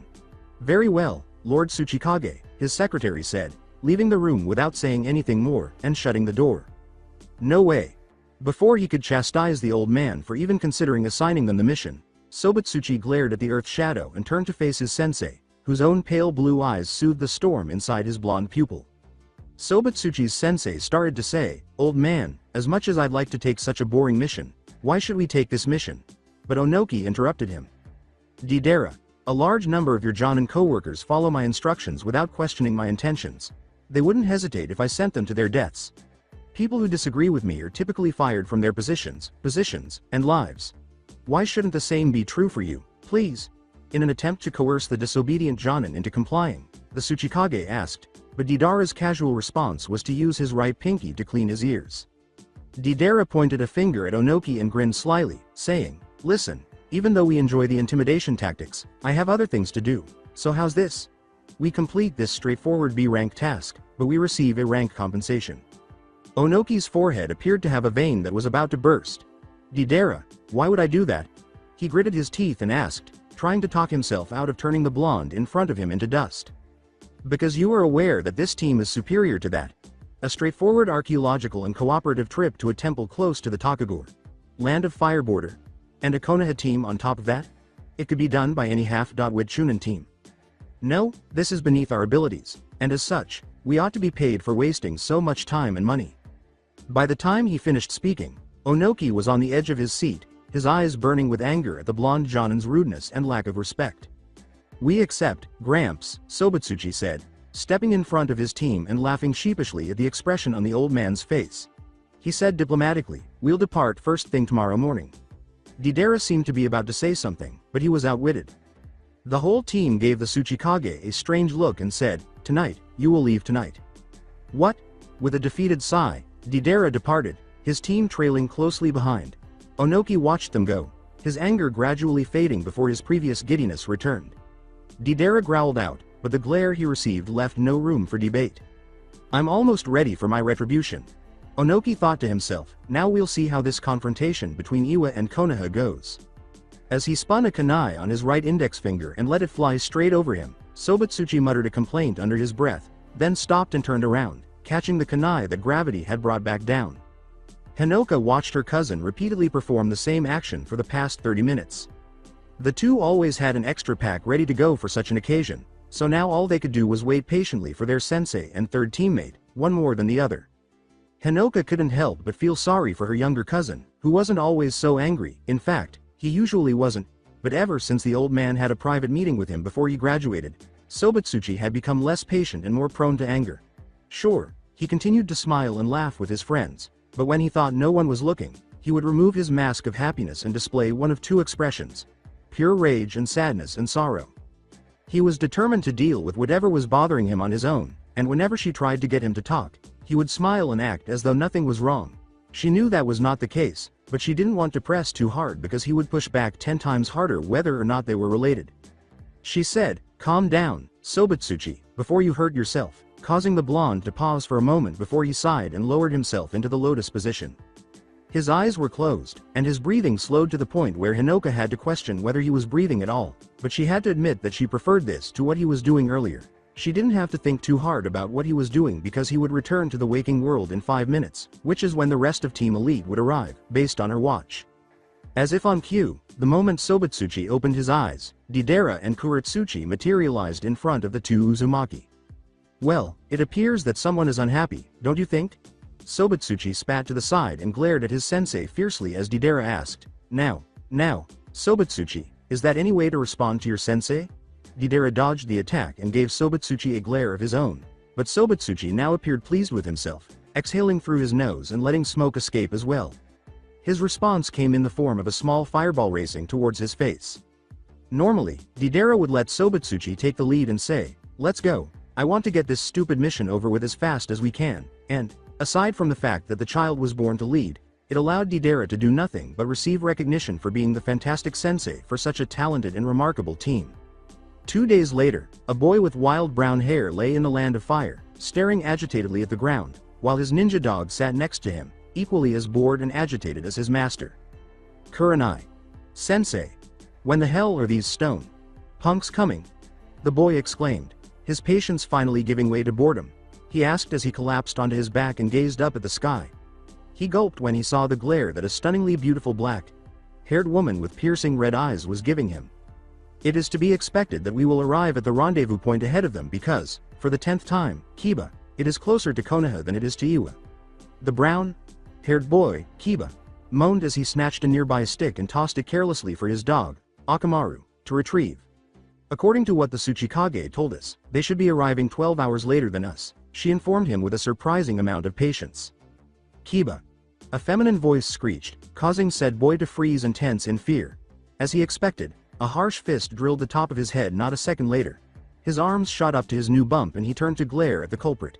He tried to say something but the jade eyes glaring at him made whatever response die in his throat. "What's the big idea throwing a stick at me? Sakura, it's not like I intended to strike you." He took another blow and moaned at the new pain shooting through his head. "What the hell? I was just trying to find something to do while we wait. Don't hit me, you bonch." Kurenai sighed at her charges and hoped the other two students would show up soon. Then she felt like someone was watching her every move and she looked around, hoping to find something, but the feeling vanished as soon as it appeared, leaving her with her students in a strong sense of paranoia. "Until those Iwa nins arrive, I should knock you out. That way, perhaps they won't think Konoha is full of loud-mouthed fools."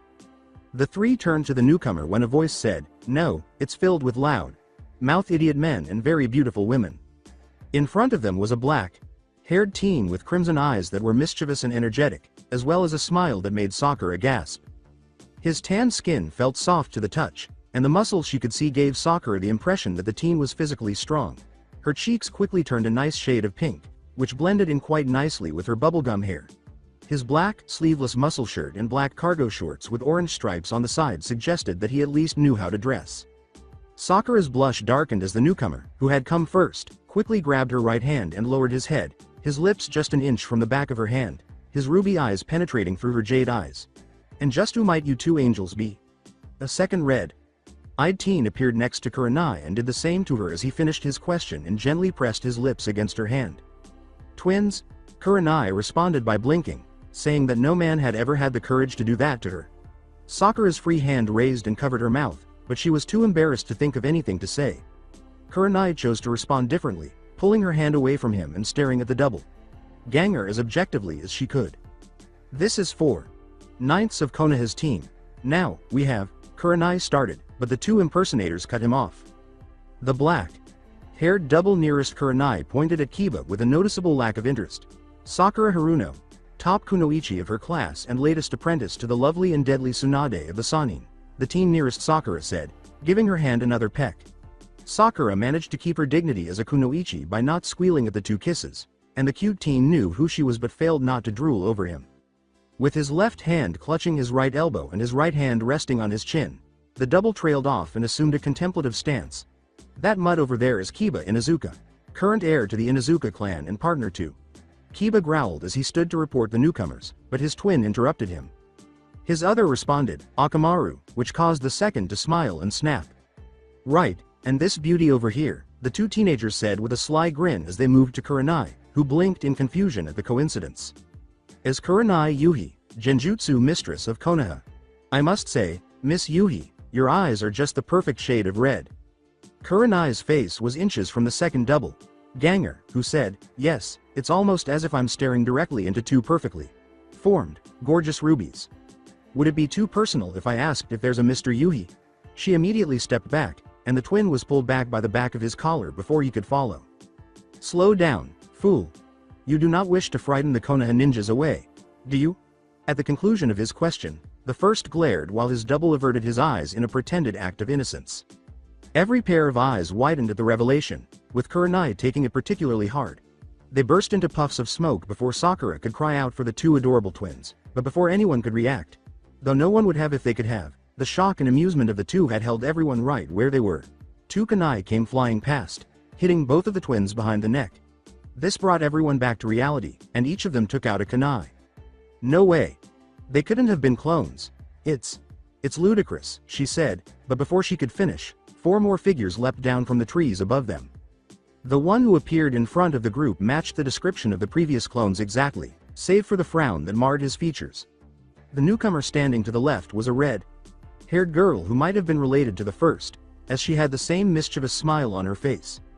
The teen on the right was a black-haired teen who maintained a stoic expression, but Kurenai could see the annoyance sparking in her eyes every time they traveled to the black-haired male next to her. And their sensei was probably the blonde approaching her. The man bowed languidly to the Konoha nin and began, "I apologize for my student's idiocy. We don't let him out much, so we have to be careful when we do. Otherwise he goes and pulls stunts like these." "You've already met Sobutsuchi, the idiot in black," Deidara said, turning to face his 3 students. "My name is Deidara." "I'm offended," he said, but the black-haired woman quickly silenced him with an elbow to his side. After saying, "The violent one is Kuretsuchi, and the redhead is Hinoka," Deidara turned back to Kurenai and extended his arms. "And we are Iwa's most elite genin team, Team Elite," he concluded, leaving Kurenai with no choice but to blink, desperately trying not to deadpan at the recently arrived team. She thought, what's the deal with this Iwa team? Don't they still hate us? The redhead was still grinning, but it was beginning to look more fake than real. The only male student was idly staring at them as if he had seen them before, and the other student kind of looked like her male counterpart but kept her other feelings hidden behind her mask. "True, we've signed a treaty a week or so ago but," she wondered. "Only 4/9 of your team is present, according to my student. The others are where? The 2 archaeologists, too?" he inquired with genuine interest, and Kurenai blinked before recalling their predicament. She responded with a slight smile that vanished as she saw Kiba approach the dark-haired teen, who simply stared at Kiba with indifference, his crimson eyes resting on the wilder teen with half-lidded eyes. "The archaeologists needed a break and we were only an hour away, so I volunteered to go ahead and rest at the rendezvous point with 2 genin, just in case you guys decided to come early, like you did," she said. "Why was that clone bullshit happening?" The taller teen leaned forward and a sly smile spread across his face as he asked, his nose flaring and his eyes piercing the teen's, demanding an answer. "You should have some knowledge of recon since you're an Inuzuka, right?" The Inuzuka were known for their tracking and recon abilities, so when he asked, Kiba blinked and backed up a little, not expecting to be asked such a question. He growled under his breath. Somehow, Sobutsuchi's eyes narrowed, a mischievous gleam illuminating his crimson eyes. "Game on?" Kiba asked, sounding insulted. "Too big a word, huh?" The teen's muscles relaxed, and the seal that was slowly making its way to his hand rose back in their place under the safety of his shirt. Sobutsuchi's grin turned into a full-fledged amused smirk as he teased Kiba, who had turned red at the jab and thought the idiot was going to attack him, until his teacher placed a delicate hand on Kiba's left shoulder. It only took one look to calm him down and make him back away from Sobutsuchi. "So you dispatched them to conduct a small reconnaissance of your own?" Sakura inquired, causing Sobutsuchi to smile. Sakura swooned at his praise but refrained from glomping him, and Sobutsuchi could only shake his head inwardly. "Correct, you really are as smart as your records claim," he said with ease, but to those who knew him, it seemed practiced. She had potential, which he couldn't deny, but she was at the age where boys were actually beginning to show interest in her, more than she probably was as a 12-year-old. Kuretsuchi reprimanded him, shoving him roughly out of her way as she approached the Konoha nin. "Okay dumbass, stop flirting with Pinky here and get serious. We're on a mission after all," he said. Sobutsuchi arched an eyebrow at Kuretsuchi's strange behavior, but then he had an exasperated sigh, realizing that he really didn't want to deal with the perplexing relationship he and his teammate had at the moment. Did she like him? Did he even like her? Shaking his mind from such unsettling thoughts, he focused on the new chakra signatures that were traveling at incredible speeds in their direction, and he looked around to see that the boy's dog was not by his master's side. Leaning back on a nearby tree, he thought, he must have sent the dog off to inform the group during the distraction. He waited patiently, his eyes on the direction of the newcomers, and Hinoka watched him before turning to face the same direction just as 8 people appeared. The archaeologist from Konoha, who was riding the giant mutt, was dressed in earthy colors, a tan vest, dirt brown boots, and of course, a balding head. The archaeologist from Iwa also wore similar colors, but a vest that was somewhat like Iwa's Chunin vest. The group that accompanied the archaeologists included a black-haired teen with a naturally stoic expression on his face, wearing a black shirt and black pants, a black band around his forehead, and black ninja shoes. His distinctive features ended there, with a katana hanging on his back that ran down diagonally, and from where Sobutsuchi stood, he did not see a guard for it. He had thick, black straps on his left arm that ran from his wrist to his bicep, and crimson eyes that were patrolling the area with the 3 tomos in each eye spinning slowly. Beside him was a man Sobutsuchi had not noticed the first time he glanced at the group. He was wearing black pants tied off with armor, wraps where they met his black shinobi sandals and a high-collared dark and pale turquoise jacket that easily covered the bottom half of his face. His eyes were obscured by sunglasses, and he carried a small pack on his back. He was clearly an Aburame, as he was preoccupied with the bug that landed on his outstretched finger. The 4th Hokage, Kakashi Hitaki, was the only man Sobutsuchi was eager to fight, and he stood there looking languidly at the group in front of him as though they had all interrupted him from something he truly wanted to do. Sobutsuchi's fists clenched tightly as he resisted the urge to challenge the man in front of everyone. A girl with light brown hair and light brown eyes stood off to the side. She wore a white kimono-like shirt with a long right sleeve and a short left sleeve, as well as baggy violet pants and white ninja sandals. Her hair was braided on one side and straight on the other, with 2 circular-shaped clips keeping the front of her hair away from her face. To put it mildly, the final member of the group left him, perplexed. "Sorry, we meant to be here sooner but," Kakashi said, pausing to glance at the Konoha archaeologist, who had to perspire at the subtlety. "Someone had to use the bathroom," he concluded, before driving his hand into his back pouch and revealing a small orange book. Everyone in Konoha sighed at this, with the exception of the 5th member of the new group. Sobutsuchi couldn't help but ignore all the conversation around him as he focused solely on her, who had long, blonde hair held up by a purple band that easily reached her lower back. Her hands were still in the pockets of her tan sweater, giving her an almost careless demeanor, if not for her sharp violet eyes, which locked on his ruby ones for a moment before shifting to a new target of interest. Sobutsuchi didn't like this girl, but he could tell right away that she wasn't who she presented herself as. As much as Sobutsuchi wanted to spit at the thought, he had to swallow his pride and hatred and just play the part of helpful comrade and get the mission over with. "She's fake," he thought as he moved his eyes over to Ao, who was speaking to the Konoha archaeologist and Konoha ninjas as if they were friends.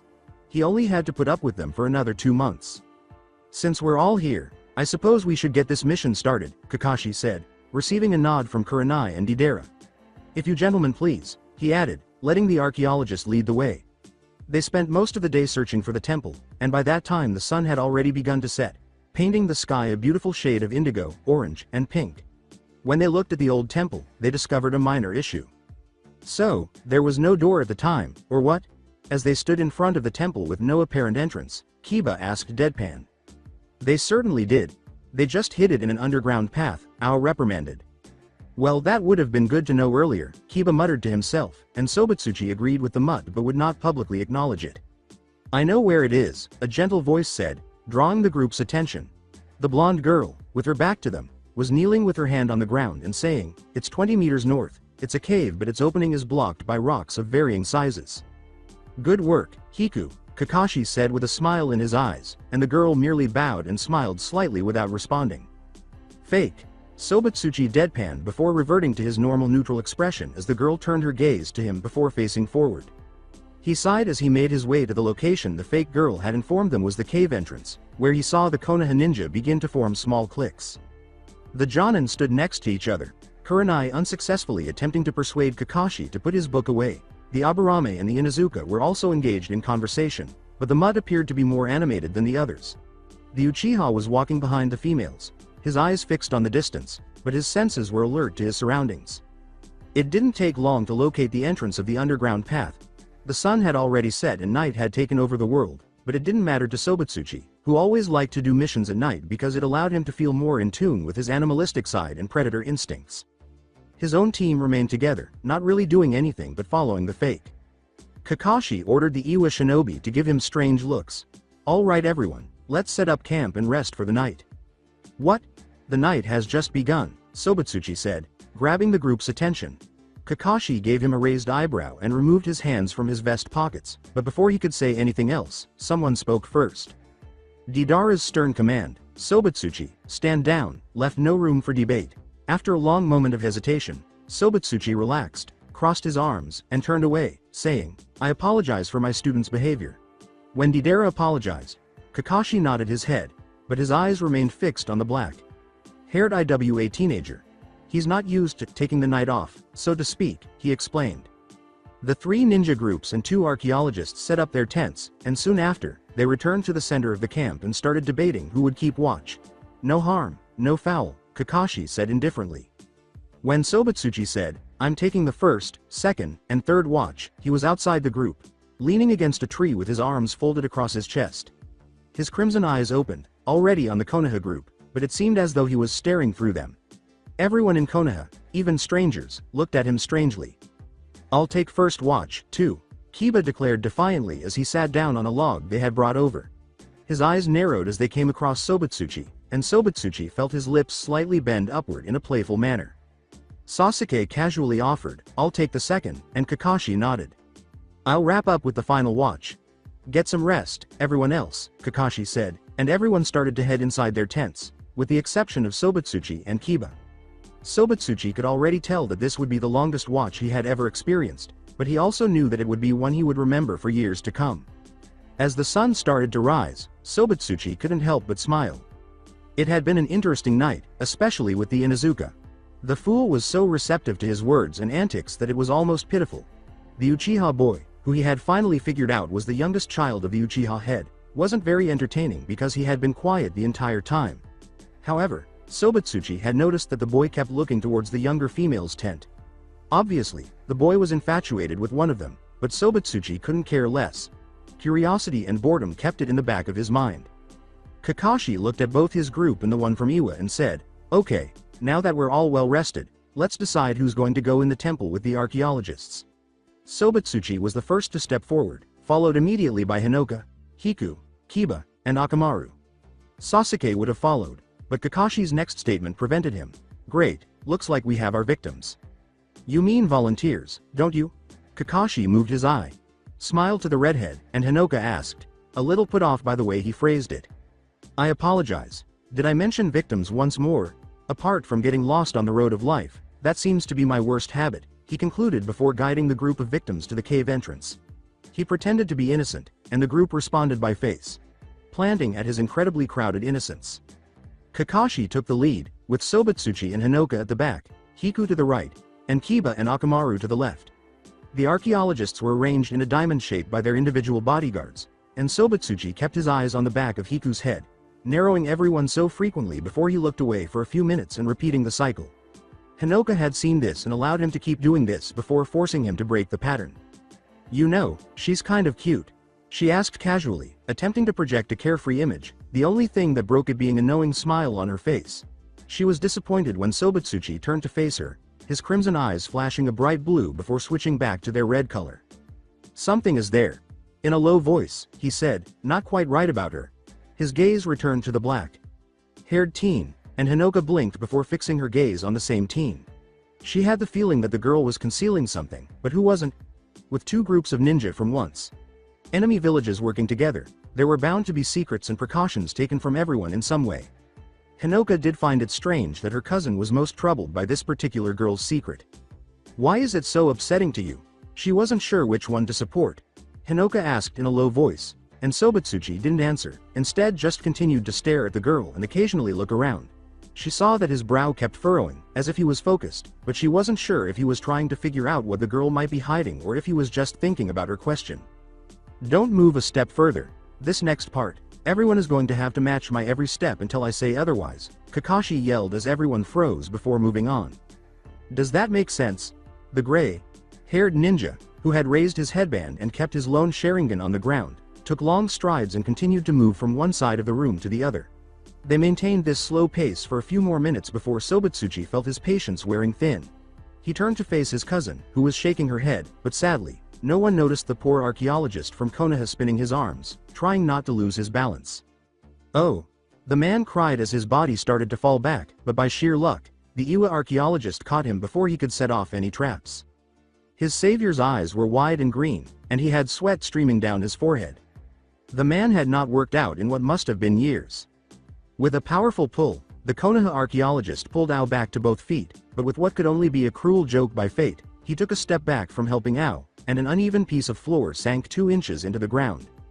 For what seemed like a split second, everyone's blank stares turned to the black-haired teen who was responsible for what was about to happen, and the teen had enough decency to look sheepish at what his action caused before the temple started to tremble as if an earthquake had struck the area. With the 2 non-shinobi archaeologists running around, hoping they wouldn't end up like the redhead, Sobutsuchi didn't have time to demand his cousin back, so he slammed his hands on the ground and reinforced the ground with his own chakra. Infused earth clumps, acting as a glue to keep their footing solid. Sobutsuchi ran back to his cousin, but he stopped short as the ground between them split and debris fell down from the ceiling above them. He clenched his teeth as he saw a shoe-sized piece of earth hit her behind her head, knocking her unconscious.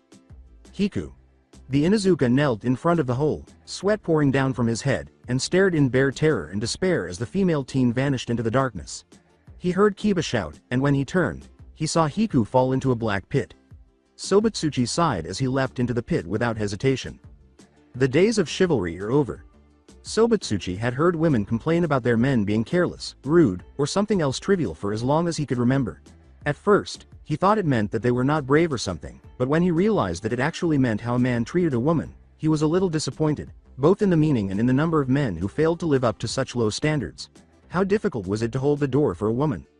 Sobutsuchi was nothing if not chivalrous, and with all the chivalrous acts he had committed in his short life, he had to wonder how chivalry hadn't been the death of him.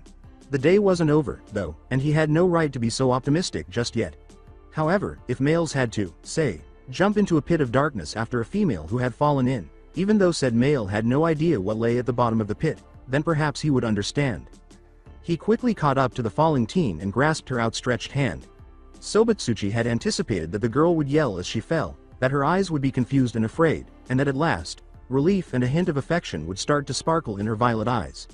He would react appropriately by rolling his eyes and putting down his breakfast.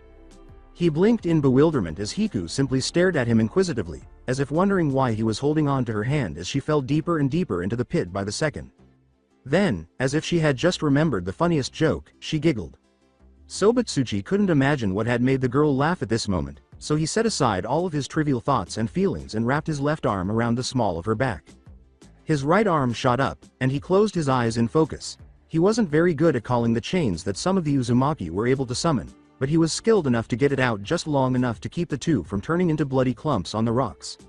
A semi-transparent chain shot out from his wrist and embedded itself into the pit wall, locking itself in.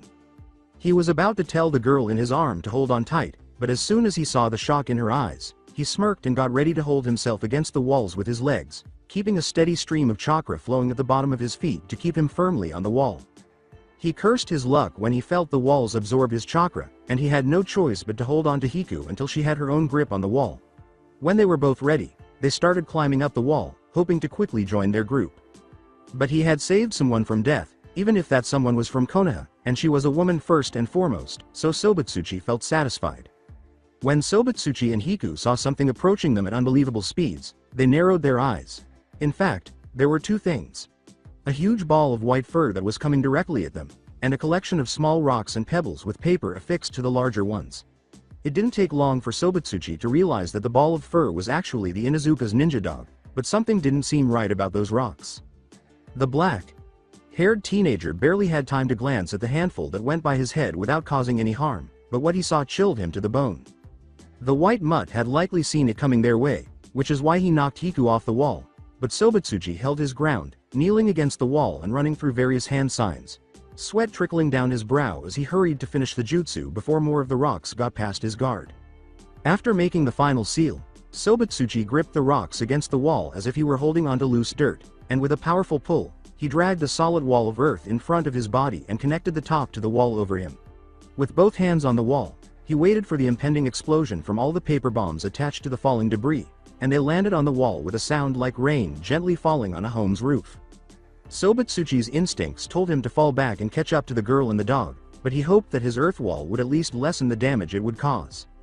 He knew from past experiences that following his instincts had a way of keeping him alive and kicking, so he tensed his legs and pushed himself as hard as he could, bouncing away from the wall, seconds before it exploded into tiny debris. The heat radiating from the blast was intense, but Sobutsuchi forced down the swell of fear as he caught up to the other 2. He could see a tiny light from a few paper bombs that had gotten past him, and he watched as it sent the other teen and dog flying into the surrounding earth. He straightened his limbs against his body to get to them quickly, disregarding the idea that he might save himself. His window of opportunity was closing quickly, so he had to think quickly.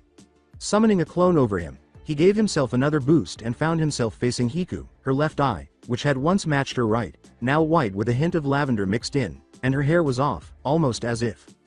Sobatsuchi had only a second to get out of her way before a burst of compressed air shot up, and he grabbed her other wrist for leverage, just as she thrust her right palm up.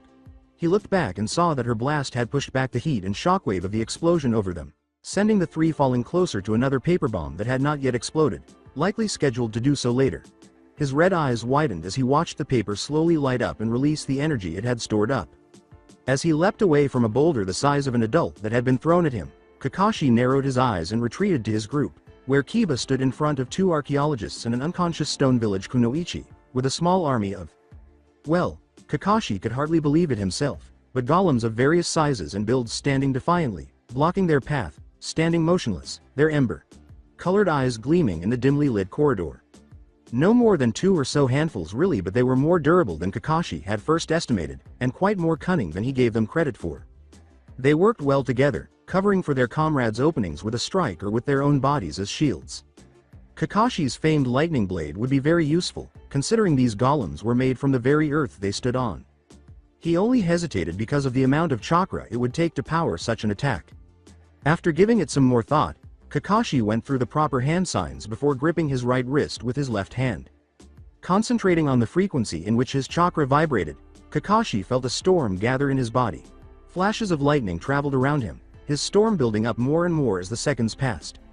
Opening his left eye, his Sharingan eye spun to life just as he jumped into action. Using speeds gifted to him by good genetics and years of training, the Jonin zipped by all the golems, one by one stabbing into each of them and jumping to the next victim before he could be caught.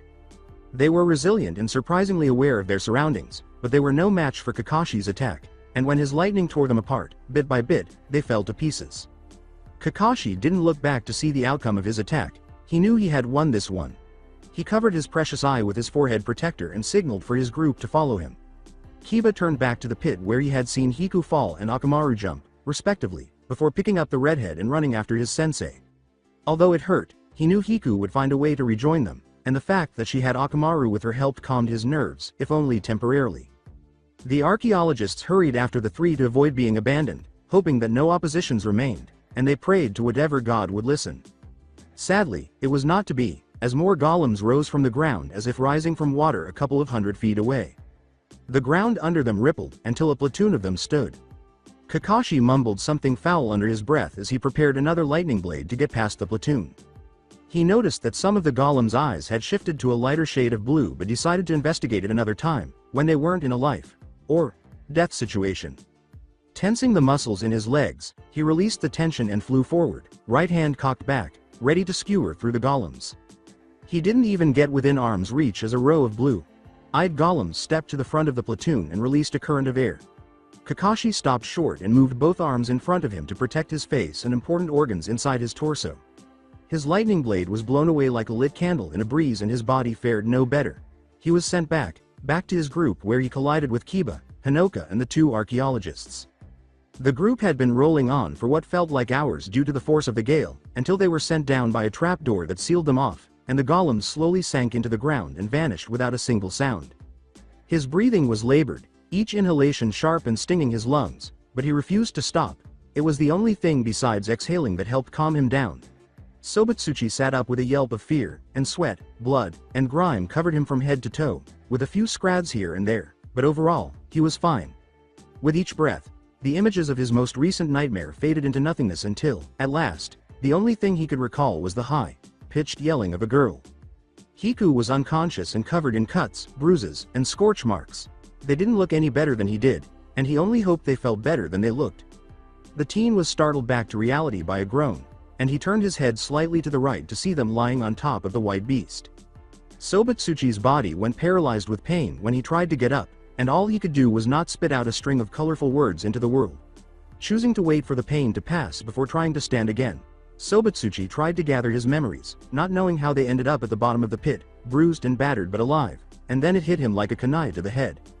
With the grace and agility of a gymnast, Hiku kicked the rock back and grabbed hold of Sobutsuchi, twisting her body to get between him, Akamaru, and the rock with the paper bomb. With the momentum she gained from her actions, Hiku made a full circle and faced the rock, tracing her arms in front of her, palms out, emitting condensed chakra from her palms before her arms quickly gained speed and a half.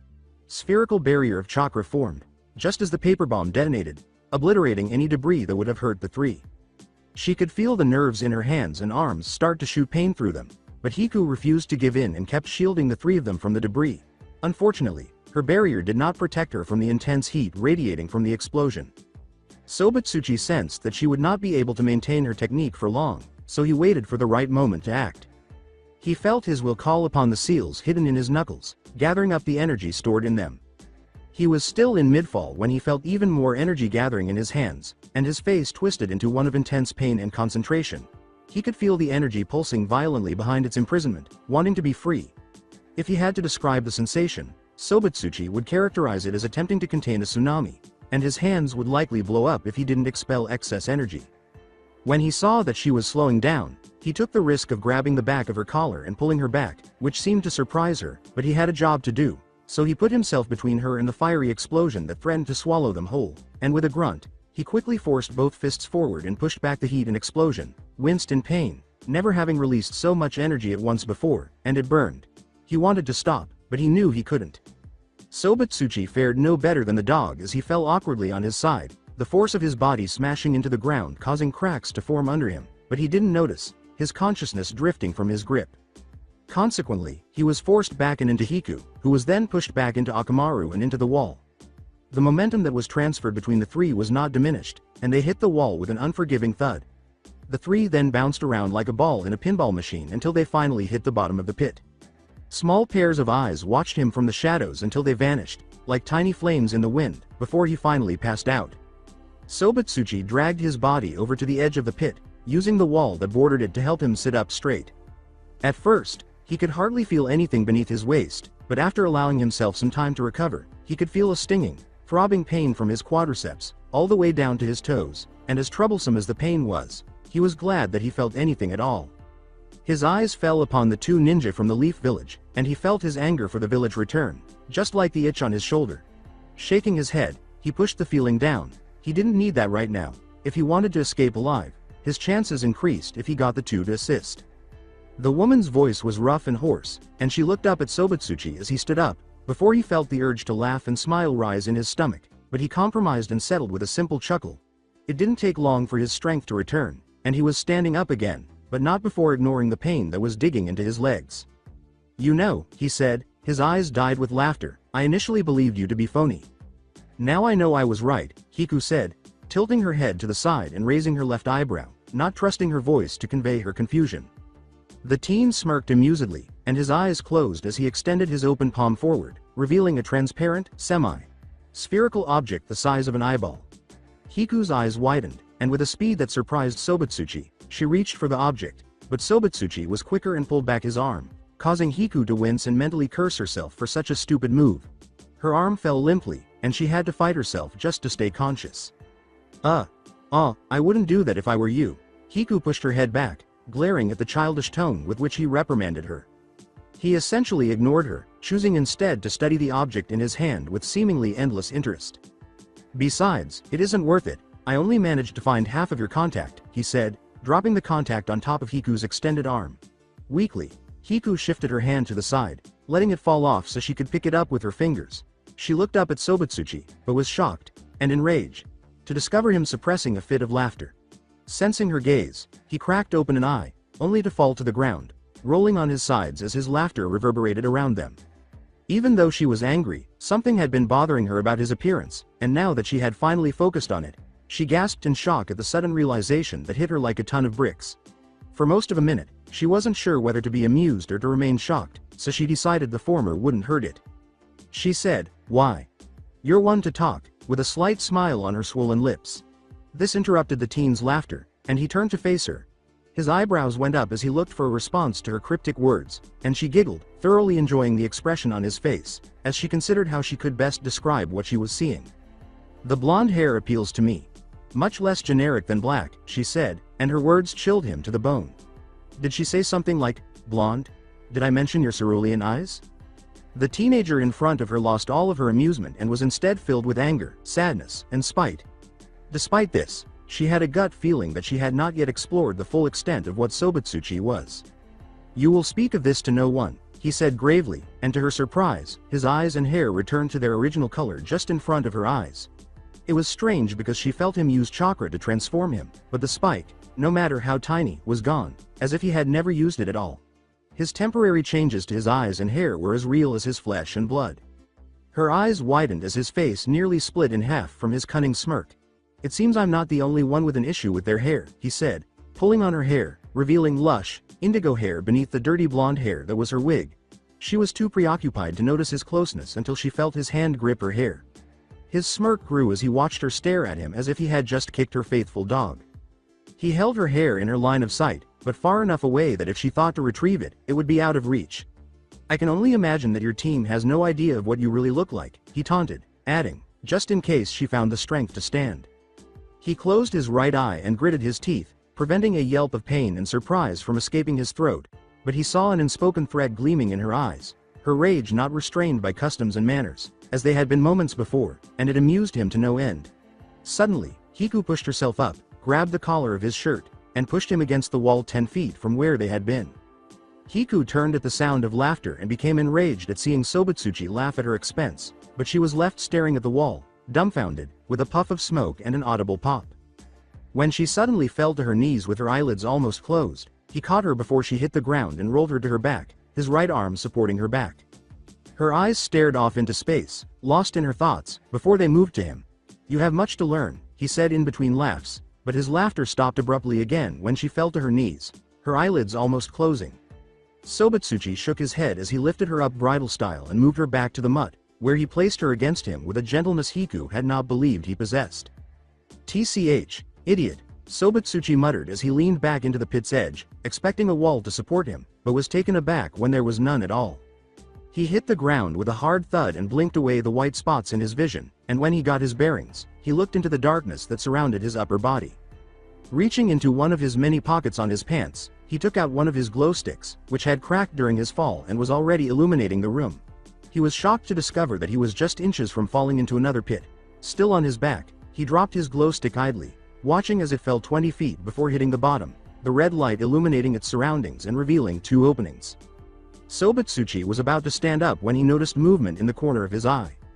Something had appeared over the glow stick and easily crushed it. He turned to his stomach and watched with wide eyes as the something shifted what he thought was a head and stared at the 2 colored lights shining in the darkness below. Nothing happened as crimson eyes stared back at burnt orange orbs. And the thing started to move without making a sound. With the liquid contents it had stepped on tracing every other step. Unable to speak, Sobutsuchi turned to Hiku, who had heard something and was terrified to see what her companion had seen. He had 1,000 ideas racing through his head, but only one of them was expressed. What on earth did we get ourselves into? I can't believe I'm doing this. I told you I can walk. Not so much you but the mutt. Oh. With Hiku on his back and her face as pink as bubble gum, though it was difficult to tell due to the red glow stick light, Naruto muttered something. The clone of Naruto, with Akamaru draped over his shoulders in a firefighter's carry, was right behind him. Since they would run out of chakra before they could climb back up, he and Hiku made the counterintuitive decision to search for a way out. Naruto's earlier sighting. He wasn't sure if the 2 on his back were ready for a fight, but he was. He could be irresponsible with them, but he wouldn't allow their deaths to weigh on his conscience. Life goes on even if they end up killing themselves in the future. He had to get by for the time being. Despite the necessity, Hiku found it strange to have her arms around his neck. It seemed like a private moment between friends or even couples. They were together even though she hardly knew him. In fact, she felt pretty at ease, though she would not tell anyone. Despite telling him she could walk, she was a little relieved that he insisted on carrying her because her body still hurt from the fall. She was aware that her body would be screaming for her to lie down for a few hours or days. She couldn't quite disagree with the teen's reasoning, though, as he insisted on moving on. As Naruto shifted her waist closer to his back to better hold her, she tensed and suppressed a squeak as he repositioned his hold on her outer thighs. Her eyes shifted ever so slightly to look at his profile as her pink complexion turned to a deeper shade of red.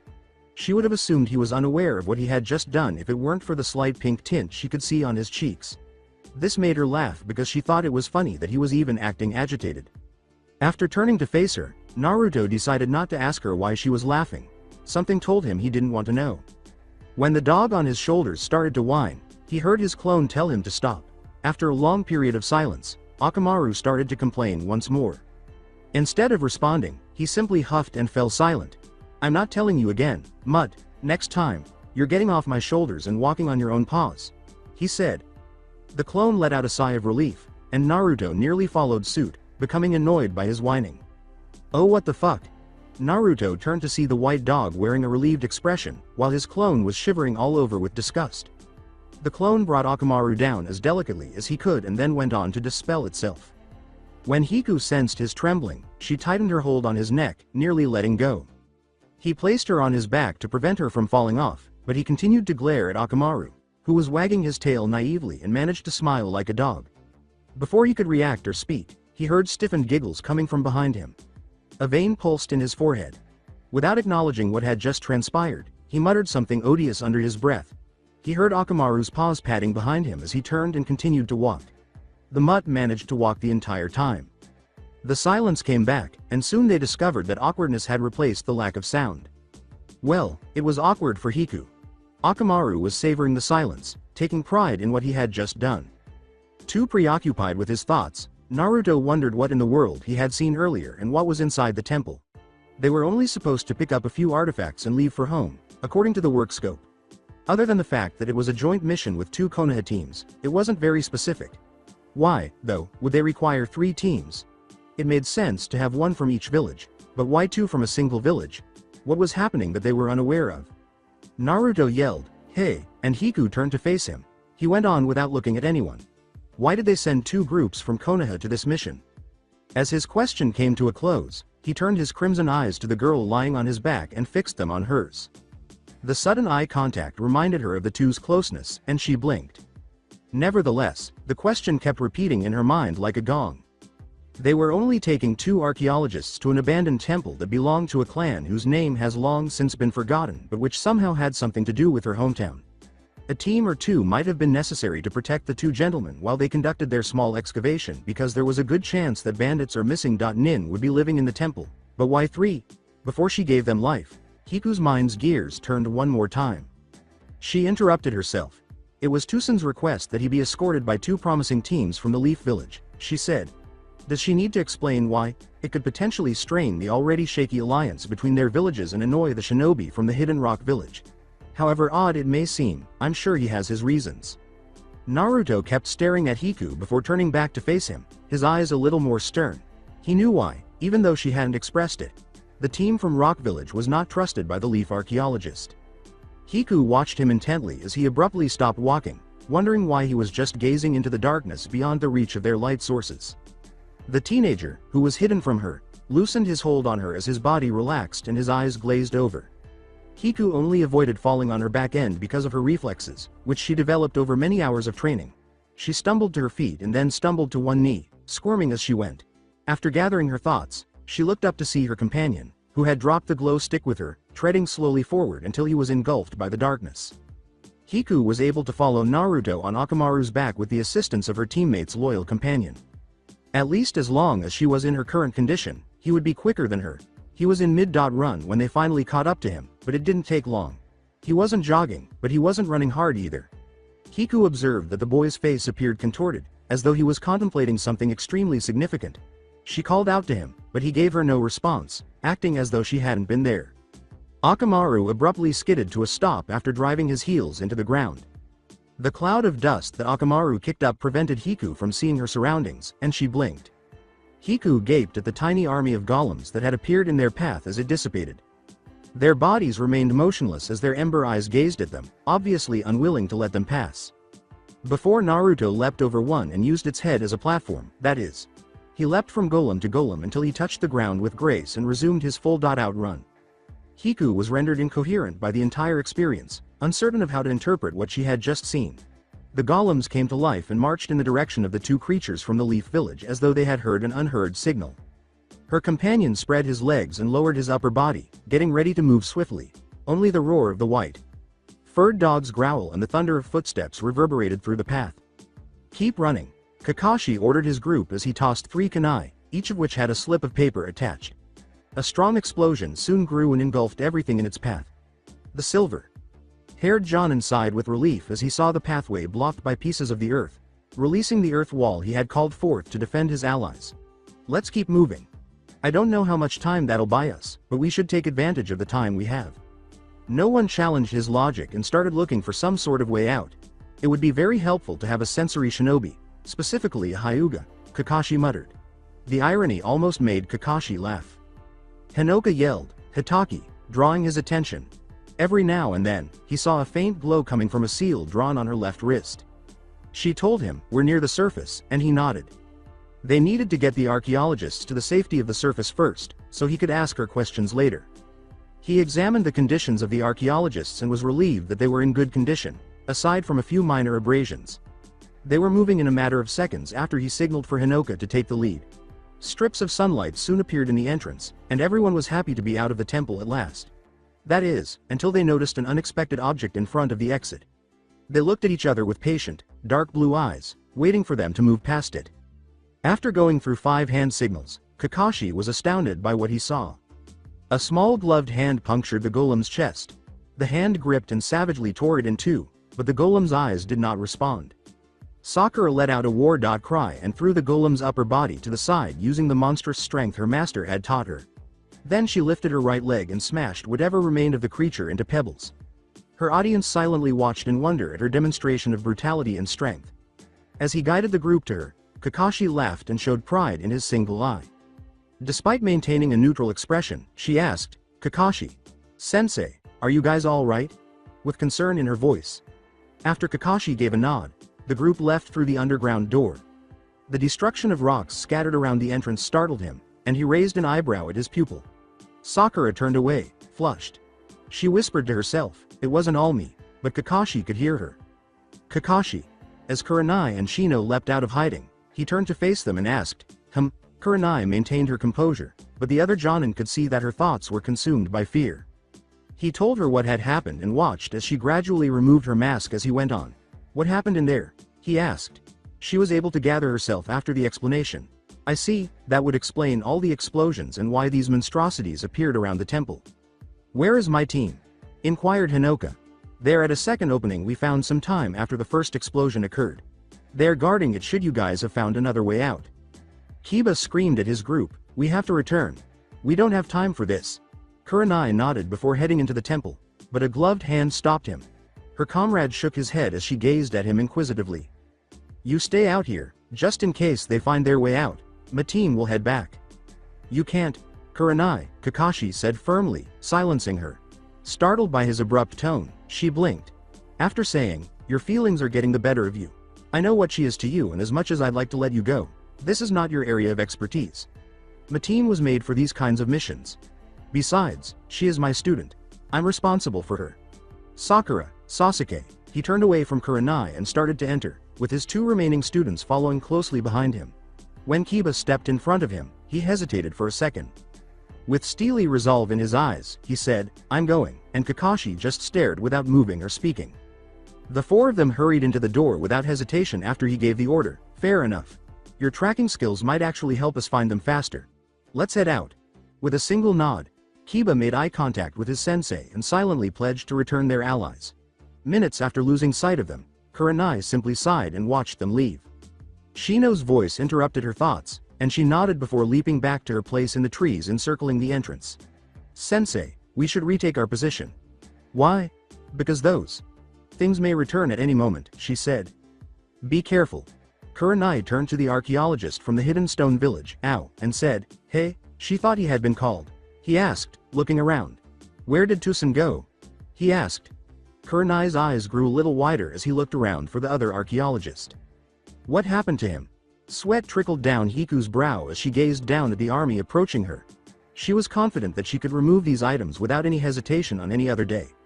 But she was only using a third of her reserves today, and she was in pain in practically every part of her body. She had a soldier pill that would allow her to heal her body sufficiently to move after restoring at least 3/4 of her reserves.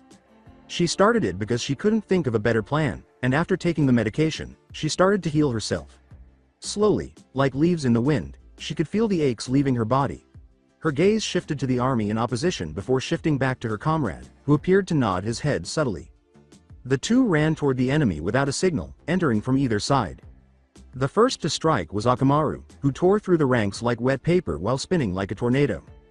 The fact that Hiku was slower than her dog companion did not diminish her effectiveness.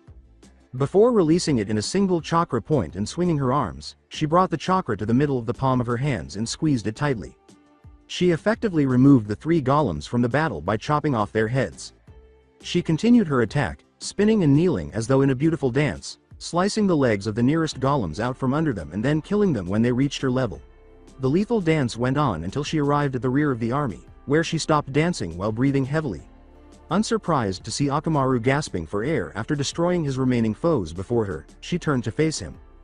The dog nodded and ran alongside her, following Naruto's route.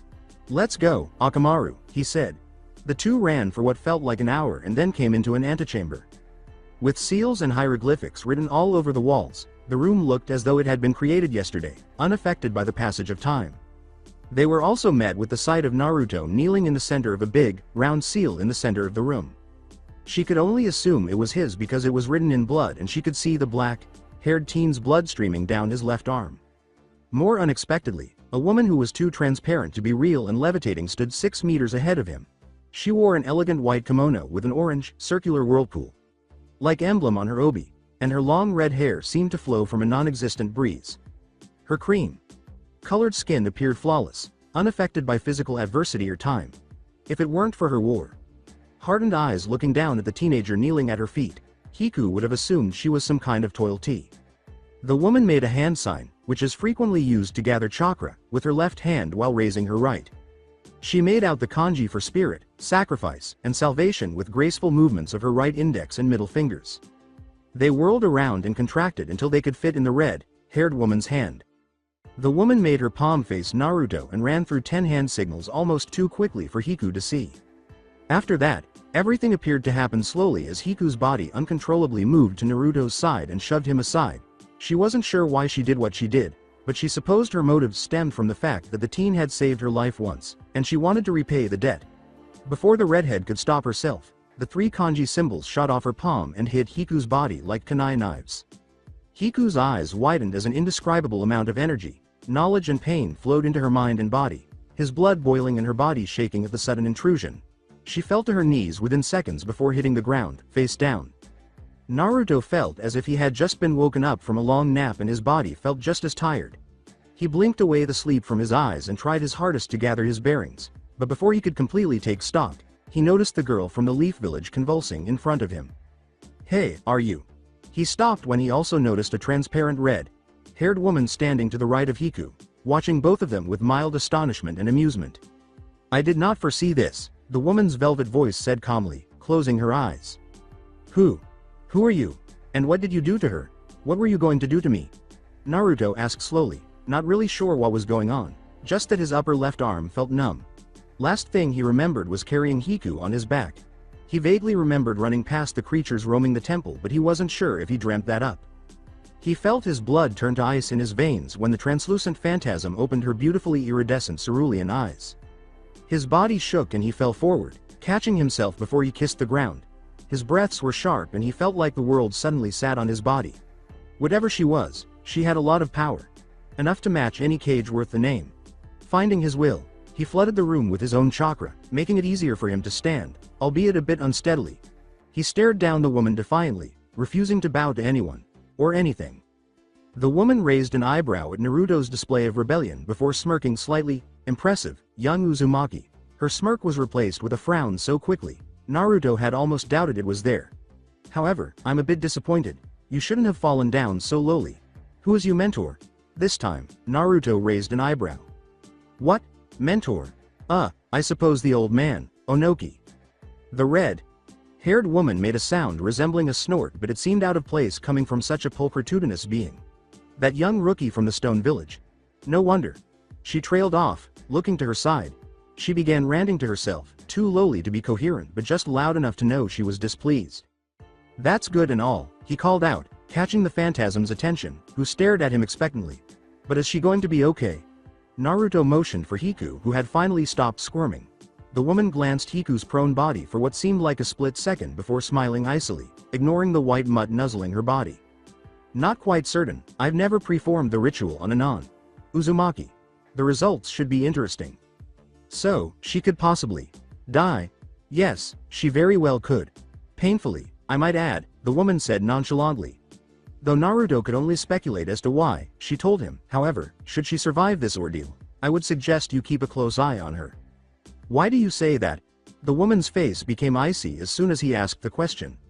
She replied menacingly, knowledge is power, child. She holds the secret to the beasts of the sage, which made Naruto shudder. According to Naruto, I would think this would concern you most of all, Kurama. His eyebrows shot upward. Kurama? What was the intended meaning of that? Since that wasn't his name, she couldn't be speaking to him. He had the strangest feeling that she was looking into his soul, even though she was staring at him and meeting his eyes. Who? The woman interrupted Naruto's question by raising her hand. Her eyes hardened as she gazed at him, but he somehow knew she wasn't glaring at him. There is not much I can tell you now, young Uzumaki, she said. There are ears who have no business listening in on our family's affairs. Family? The transparent woman was taken aback by the questioning tone, but her expression didn't reflect it. Naruto was barely surprised by the statement. Have you not figured it out? I am Chiemi Uzumaki, founder of the Uzumaki clan, but it still left him stunned. Then all of a sudden he knew to whom he was talking. Hinoka had described to him the beauty, danger, and lethality of the Uzumaki's founder. We do not have much time. I am delaying him as much as I can. Chiemi shook her head, asking, Him? Him who? She looked into Naruto's eyes and said, we do not have time, child, and he met her icy gaze without flinching. Protect this woman. She has power now. Power that will help tilt the scales in the war against the man with the curse of hatred. Naruto snarled in frustration at knowing so little about what was happening. The hell are you talking about? He said. What man? What war? Her eyes darted to the door behind him. You will find out soon, my child. The time the sage spoke of his coming, and rather quickly. She is a key factor in all this now, she said. Naruto was shocked to see Tusen standing there, scowling at the Chiemi, when he turned to follow her sight. It appeared that Naruto knew enough, though he was unsure of how long he had been standing there. The beautiful apparition turned her face away from the newcomer and gave him a disgusted sneer. With a chilly look in his direction, Chiemi said, I cannot say it is a pleasure seeing you again, you deplorable worm, assessing him and laughing sarcastically. Naruto felt the temperature drop a few degrees as a result of the icy laugh. Parasites like you make me sick. Yeah? Well, you still look great, the man shot back, his tone scorching with resentment. Her icy eyes smoldered with something. I am great, scum. Without answering, Chiemi returned her attention to Naruto. Still as cold as ever, I see, she said. Then her form started to smolder. We will meet again, my child. Find me, we have much left to discuss in private, she said. Naruto saw her disintegrate into minuscule specks of light before being carried away by the wind like snowflakes. His blood-red eyes stayed where she had been before he squeezed them shut. Tusen's sentence was interrupted when a kunai was inserted into his left leg. Excuse me, shinobi, but we should probe. He flinched, clutching his leg in pain, but Naruto heard a deep laugh. Naruto shifted to Hiku's side and felt her pulse. Even though her heart was pounding, it was still beating. She shook as though she were in the middle of the Arctic, even though her forehead was getting hot. The mutt and Naruto nodded at the same time as their red eyes locked. As Akamaru shifted between Tusen and Hiku, Naruto finally stood up and faced Tusen. To his surprise, however, he saw a white fluid dripping from his wound rather than blood. With disdainful narrowed eyes, Naruto questioned, Who? What are you? The archaeologist nearly forgot to set up a defense before he could make another sound and leapt towards him with startling speed. He was able to keep a knee from collapsing in his sternum by lifting his arms and crossing them in front of his chest. When he felt the strain of the civilian's attack on his arms, his eyes widened. Tusen kicked away from Naruto's chest, putting some distance between them, negating any potential retaliation. Naruto raised an earth wall and kicked it to Tusen, who just leapt over the approaching attack while he was flashing hand signals. As Tusen reached the top of his leap, Naruto quickly removed 3 kunai and threw them to him, aiming for vital organs. Tusen instantly tore the kunai from his leg and dodged the 3 that were advancing on him. He caught the final one while still in the air and fell in Naruto's direction, his face marred by bloodlust. A black ninjutsu with orange wrappings tied to the hilt was called forth as he wiped some of his moist blood onto his left wrist, causing a seal to appear at the touch of his blood. Naruto grabbed it firmly with his right hand, spun around, and used the ninjutsu to block one of Tusen's kunai while catching his other hand's wrist. He swung his head forward without stopping, and slammed his forehead into the other man's face, causing him to recoil. Before the archaeologist could correct himself, Naruto swiftly raised and lowered his ninjutsu, pushing aside the man's right arm and grabbing Tusen's other arm with his now free hand. Naruto felt the blade strike the bone, but it did not slow down at all. The man's arm was amputated by the ninjutsu with a loud clang. The fact that Tusen chose to bring his right hand back and drive the kunai into Naruto's abdomen instead of noticing his missing hand was unexpected. He stared into Tusen's evil green eyes, his red eyes widening in surprise. When Naruto grabbed his arm tightly and made a one-handed sign while collecting a significant amount of chakra, his victory was short-lived. A seal that strangely resembled an exploding tag appeared on Naruto's chest, and Tusen's eyes widened. "What? No more words. This is it for you," Naruto exclaimed, finally exploding the seal on his chest with a war cry. Before engulfing them both in a glorious explosion, fire started to spin quickly around the two. "Shit!" swore Naruto as he dashed through the room to which the antechamber led. Akamaru followed closely behind Hiku, who hung on his back. Though he was relieved that he had created a shadow clone and switched places with Tusen while he diverted the fake with his earth jutsu, he hadn't anticipated that he would cause him too much trouble. "Where the fuck is the exit?" "It'll be on the right," the voice said, nearly making him jump. Startled to see the teenager awake, he turned his attention to her on his back. A hand sprang from the floor and seized his ankle before he could ask any more questions. His face slammed into the harsh earth, and he yelled in surprise as he hit the ground. Hiku stopped 2 meters away after rolling off his back. When Naruto looked up, he saw her other eye, which was pale lavender, emerge from the rough landing. "A Hyuga?" he pondered. The hand he had previously severed was still gripping him when he looked down at his ankle. A blow to the back of his head sent his head forward and into the ground once more before he could make the connection. He could feel himself slipping in and out of consciousness as stars filled his vision. He kicked off the hand gripping his ankle, struggled uphill, and dragged himself across the 2 meters before reaching out to Hiku. Before a foot landed harshly on his hand, his left middle finger landed lightly on her left ankle. "Gah! Fool," Tusen's raspy voice said, piercing the quiet. "Just stay down, it'll be less painful for everyone that way," Naruto said as he heard a pathetic whine behind him. He then noticed Akamaru unconscious, his fur ruffled and dirty. He turned back to the man who was carrying Hiku, and his lips curled into a snarl as he gave him his most ferocious glare. With Hiku on his left shoulder, the man simply laughed as he started to dissolve into the earth. "Goodbye Naruto, we will see each other again soon enough." Naruto gave a feeble growl, his eyes and hair returning to their natural color while his mind ignored the name he had just been called. He was unable to stand or move, so he could only watch in helplessness as Tusen and Hiku walked away. Chiyami's voice echoed in his mind, "Protect this woman." Her tone was so solemn that it felt like a stone pressing against his chest.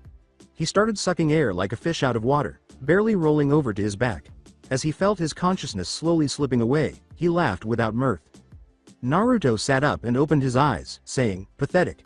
That voice. Had I been in control, the fool would be dead and the human girl safe." "Well, you weren't in control, now were you, ya stupid ball of fur," retorted Naruto, who was already annoyed that he had been removed. He didn't have to turn to see who he was talking to, even though his back was to a big cage. "And besides, I had to protect this girl, she was a priority over eliminating that thing. I was trying to get the hell out of there."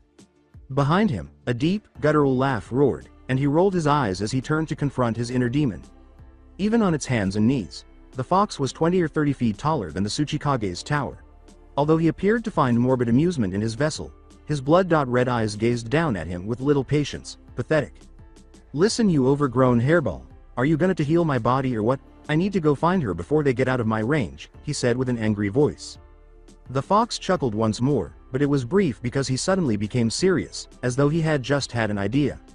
He suppressed his annoyance and closed his eyes. By the time he was done talking, he seemed to be asleep, crossing his front legs in front of him and lying down on them. "Yes, just wake up already," he told him. Naruto crossed his legs, nodded, and entered a meditative state. The right eye of the fox opened slightly, but it stayed in Naruto's motionless form. Before he let out a long breath and fell back asleep, it narrowed suspiciously. Naruto was engulfed by a sliver of red chakra that swirled around him like a powerful windstorm. Naruto sat up and opened his eyes to the outside world. After surveying the area, he leapt to his feet and peered down the path he had been following. He sighed and started running, but then he had an idea. He paused and faced the mutt that was lying a few meters away. He called forth a clone and yelled his commands to take dog, growling to himself and his conscience. The clone obeyed the order even though it didn't seem to be happy with it because of what had happened the last time a clone carried a dog. Instead of waiting for the clone, Naruto simply took off in the hopes of catching up to Hiku before it was too late. Up ahead, Naruto finally spotted what appeared to be a door after what felt like miles. His face lit up with a smirk as he got ready to storm through the door. However, something in the back of his mind reminded him to pause and take in his surroundings after he recalled what Hiku had said about the exit. He grunted as he came to a halt, barely missing the door, and started scanning the area. He nearly missed it, but he noticed a carving to his right. A circle with multiple seals encircling it seemed to be unmarked in the middle. Naruto considered his options, but ultimately decided to follow his instincts and bite his right thumb. He started to use his blood to draw the whirlpool insigne onto the spotless circle with a steady hand. The seal briefly glowed before a line scuttled from the wall's top to the floor and split open to reveal a second root. A gloved fist materialized inches from his face, and he blinked in surprise. A voice yelled, "Oh my! Kakashi! Sensei!" But Naruto didn't wait to learn what was happening. Instead, he sprinted up the path, avoiding the golems while dodging the pink-haired teenager. They just pretended that he wasn't there, which didn't bother him. He was outside again in a matter of seconds after noticing sunlight leaking in from the entrance. He closed his eyes and focused without pausing to take in the fresh air. His chakra was shifting to the west, and he could feel it. Naruto wouldn't have any trouble catching up, even though it was moving at a moderate pace. He was off in a flash, giving his legs as much strength and chakra as he could reasonably muster. When his clan's founder placed him in charge of her safety, he wasn't going to let her get very far. For a moment, he considered leaving her alone. What duty did she truly have to him? He could simply return home and avoid dealing with it ever again. He shook his head and made the decision to remain flexible and reconsider his course of action and future decisions at a later time. Since leaving with Hiku, Tusen has maintained a cunning grin. Though he couldn't say he was unhappy with the outcome, the initial clandestine mission to gather information on the Uzumaki's Forgotten Temple, to confirm or refute some rumors his organization had heard, had gone to hell rather quickly. After all, he not only validated the rumors, but he also provided his organization with the power it had been seeking in a convenient and appetizing package. Weariness caused Hiku's throaty voice to lose its conviction as she uttered, "You won't get away." She fought to remain conscious as she closed her eyes and said, "Away with this." "Yari. Give her back," a further, more powerful voice cried. A disgusting but satisfying crack sounded as Naruto drove his right shoulder into Tusen's spine before he realized what had happened. Shortly before the first hit, a second Naruto emerged and severed Hiku's arm from his shoulder with his ninjutsu. As the other's momentum reached Tusen and sent the two falling to the ground, Naruto leapt away, making sure to maintain a firm but gentle grip on her. The clone scattered as soon as its head struck the ground, but Tusen was less lucky and had to endure his body slamming into the earth, rolling for a few meters before his back struck and was stopped by a strong tree. Hiku glanced up at the man holding her, her eyes clouded by exhaustion. She could make out a tall, tanned man with brilliant azure eyes and sun-kissed blonde hair, though the details were blurry. She had one final thought before darkness overcame her, and her eyes twitched before she passed out. Lord Hokage. Naruto called forth 5 clones and had them run in a continuous circle around the tree and Tusen, denying him time to recover. Even though Tusen was barely conscious, he could sense a strong wind swirling around him, spinning wildly until he felt the air leaving his lungs.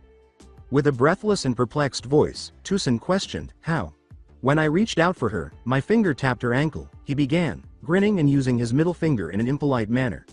Tusen was about to yell in indignation when Naruto turned his hand around and revealed the seal that glowed from his chakra on the inside of his finger, causing his eyes to widen. "And I tagged her with this seal full of my chakra." Naruto's smirk vanished along with all of his earlier laughter as he brought his hand down. "When I get out of here," Naruto interrupted, his eyes glaring directly into Tusen's, his voice even and cold. "I hope you enjoyed my first fulminating shadow clone, because I got 5 more just dying to play with you," he said. Naruto made a single-handed sign with his free left hand while holding Hiku beneath his right arm. Tusen's eyes grew wide as he said, "Your ashes will disappear in the wind," and then the 5 clones burst into a massive column of flames. It did not dissipate as rapidly as it had been called forth, and it rose to dangerous heights. Knowing that the heat it would emit would probably kill him and Hiku even if they avoided touching the flames, Naruto had hurriedly left the infernal area. A cool breeze touched his skin, and he started to slow down until the heat was no longer felt at all. Naruto placed Hiku next to the tree, allowing her to lean her back against it, and landed her beneath the shade of the tree. Shortly after, Naruto joined her and smiled wearily. He and Hiku both had burns, scratches, bruises, and soot on their bodies, and he most likely suffered a concussion from the falls and Tusen's blow. Even so, he was ecstatic and felt content. After everything he had been through, the abruptness of the situation, and now his relationship with a village girl he detested more than anything, it was inexplicable and illogical to feel such laughter. The itch on his shoulder returned, but it was less intense than usual, almost like a fleeting sensation. It sounded so seductive that he began to lose the will to resist the urge to sleep. He was in dire need of sleep. With all the adrenaline coursing through his veins from escaping a fiery death, he had been unaware of how exhausted he was.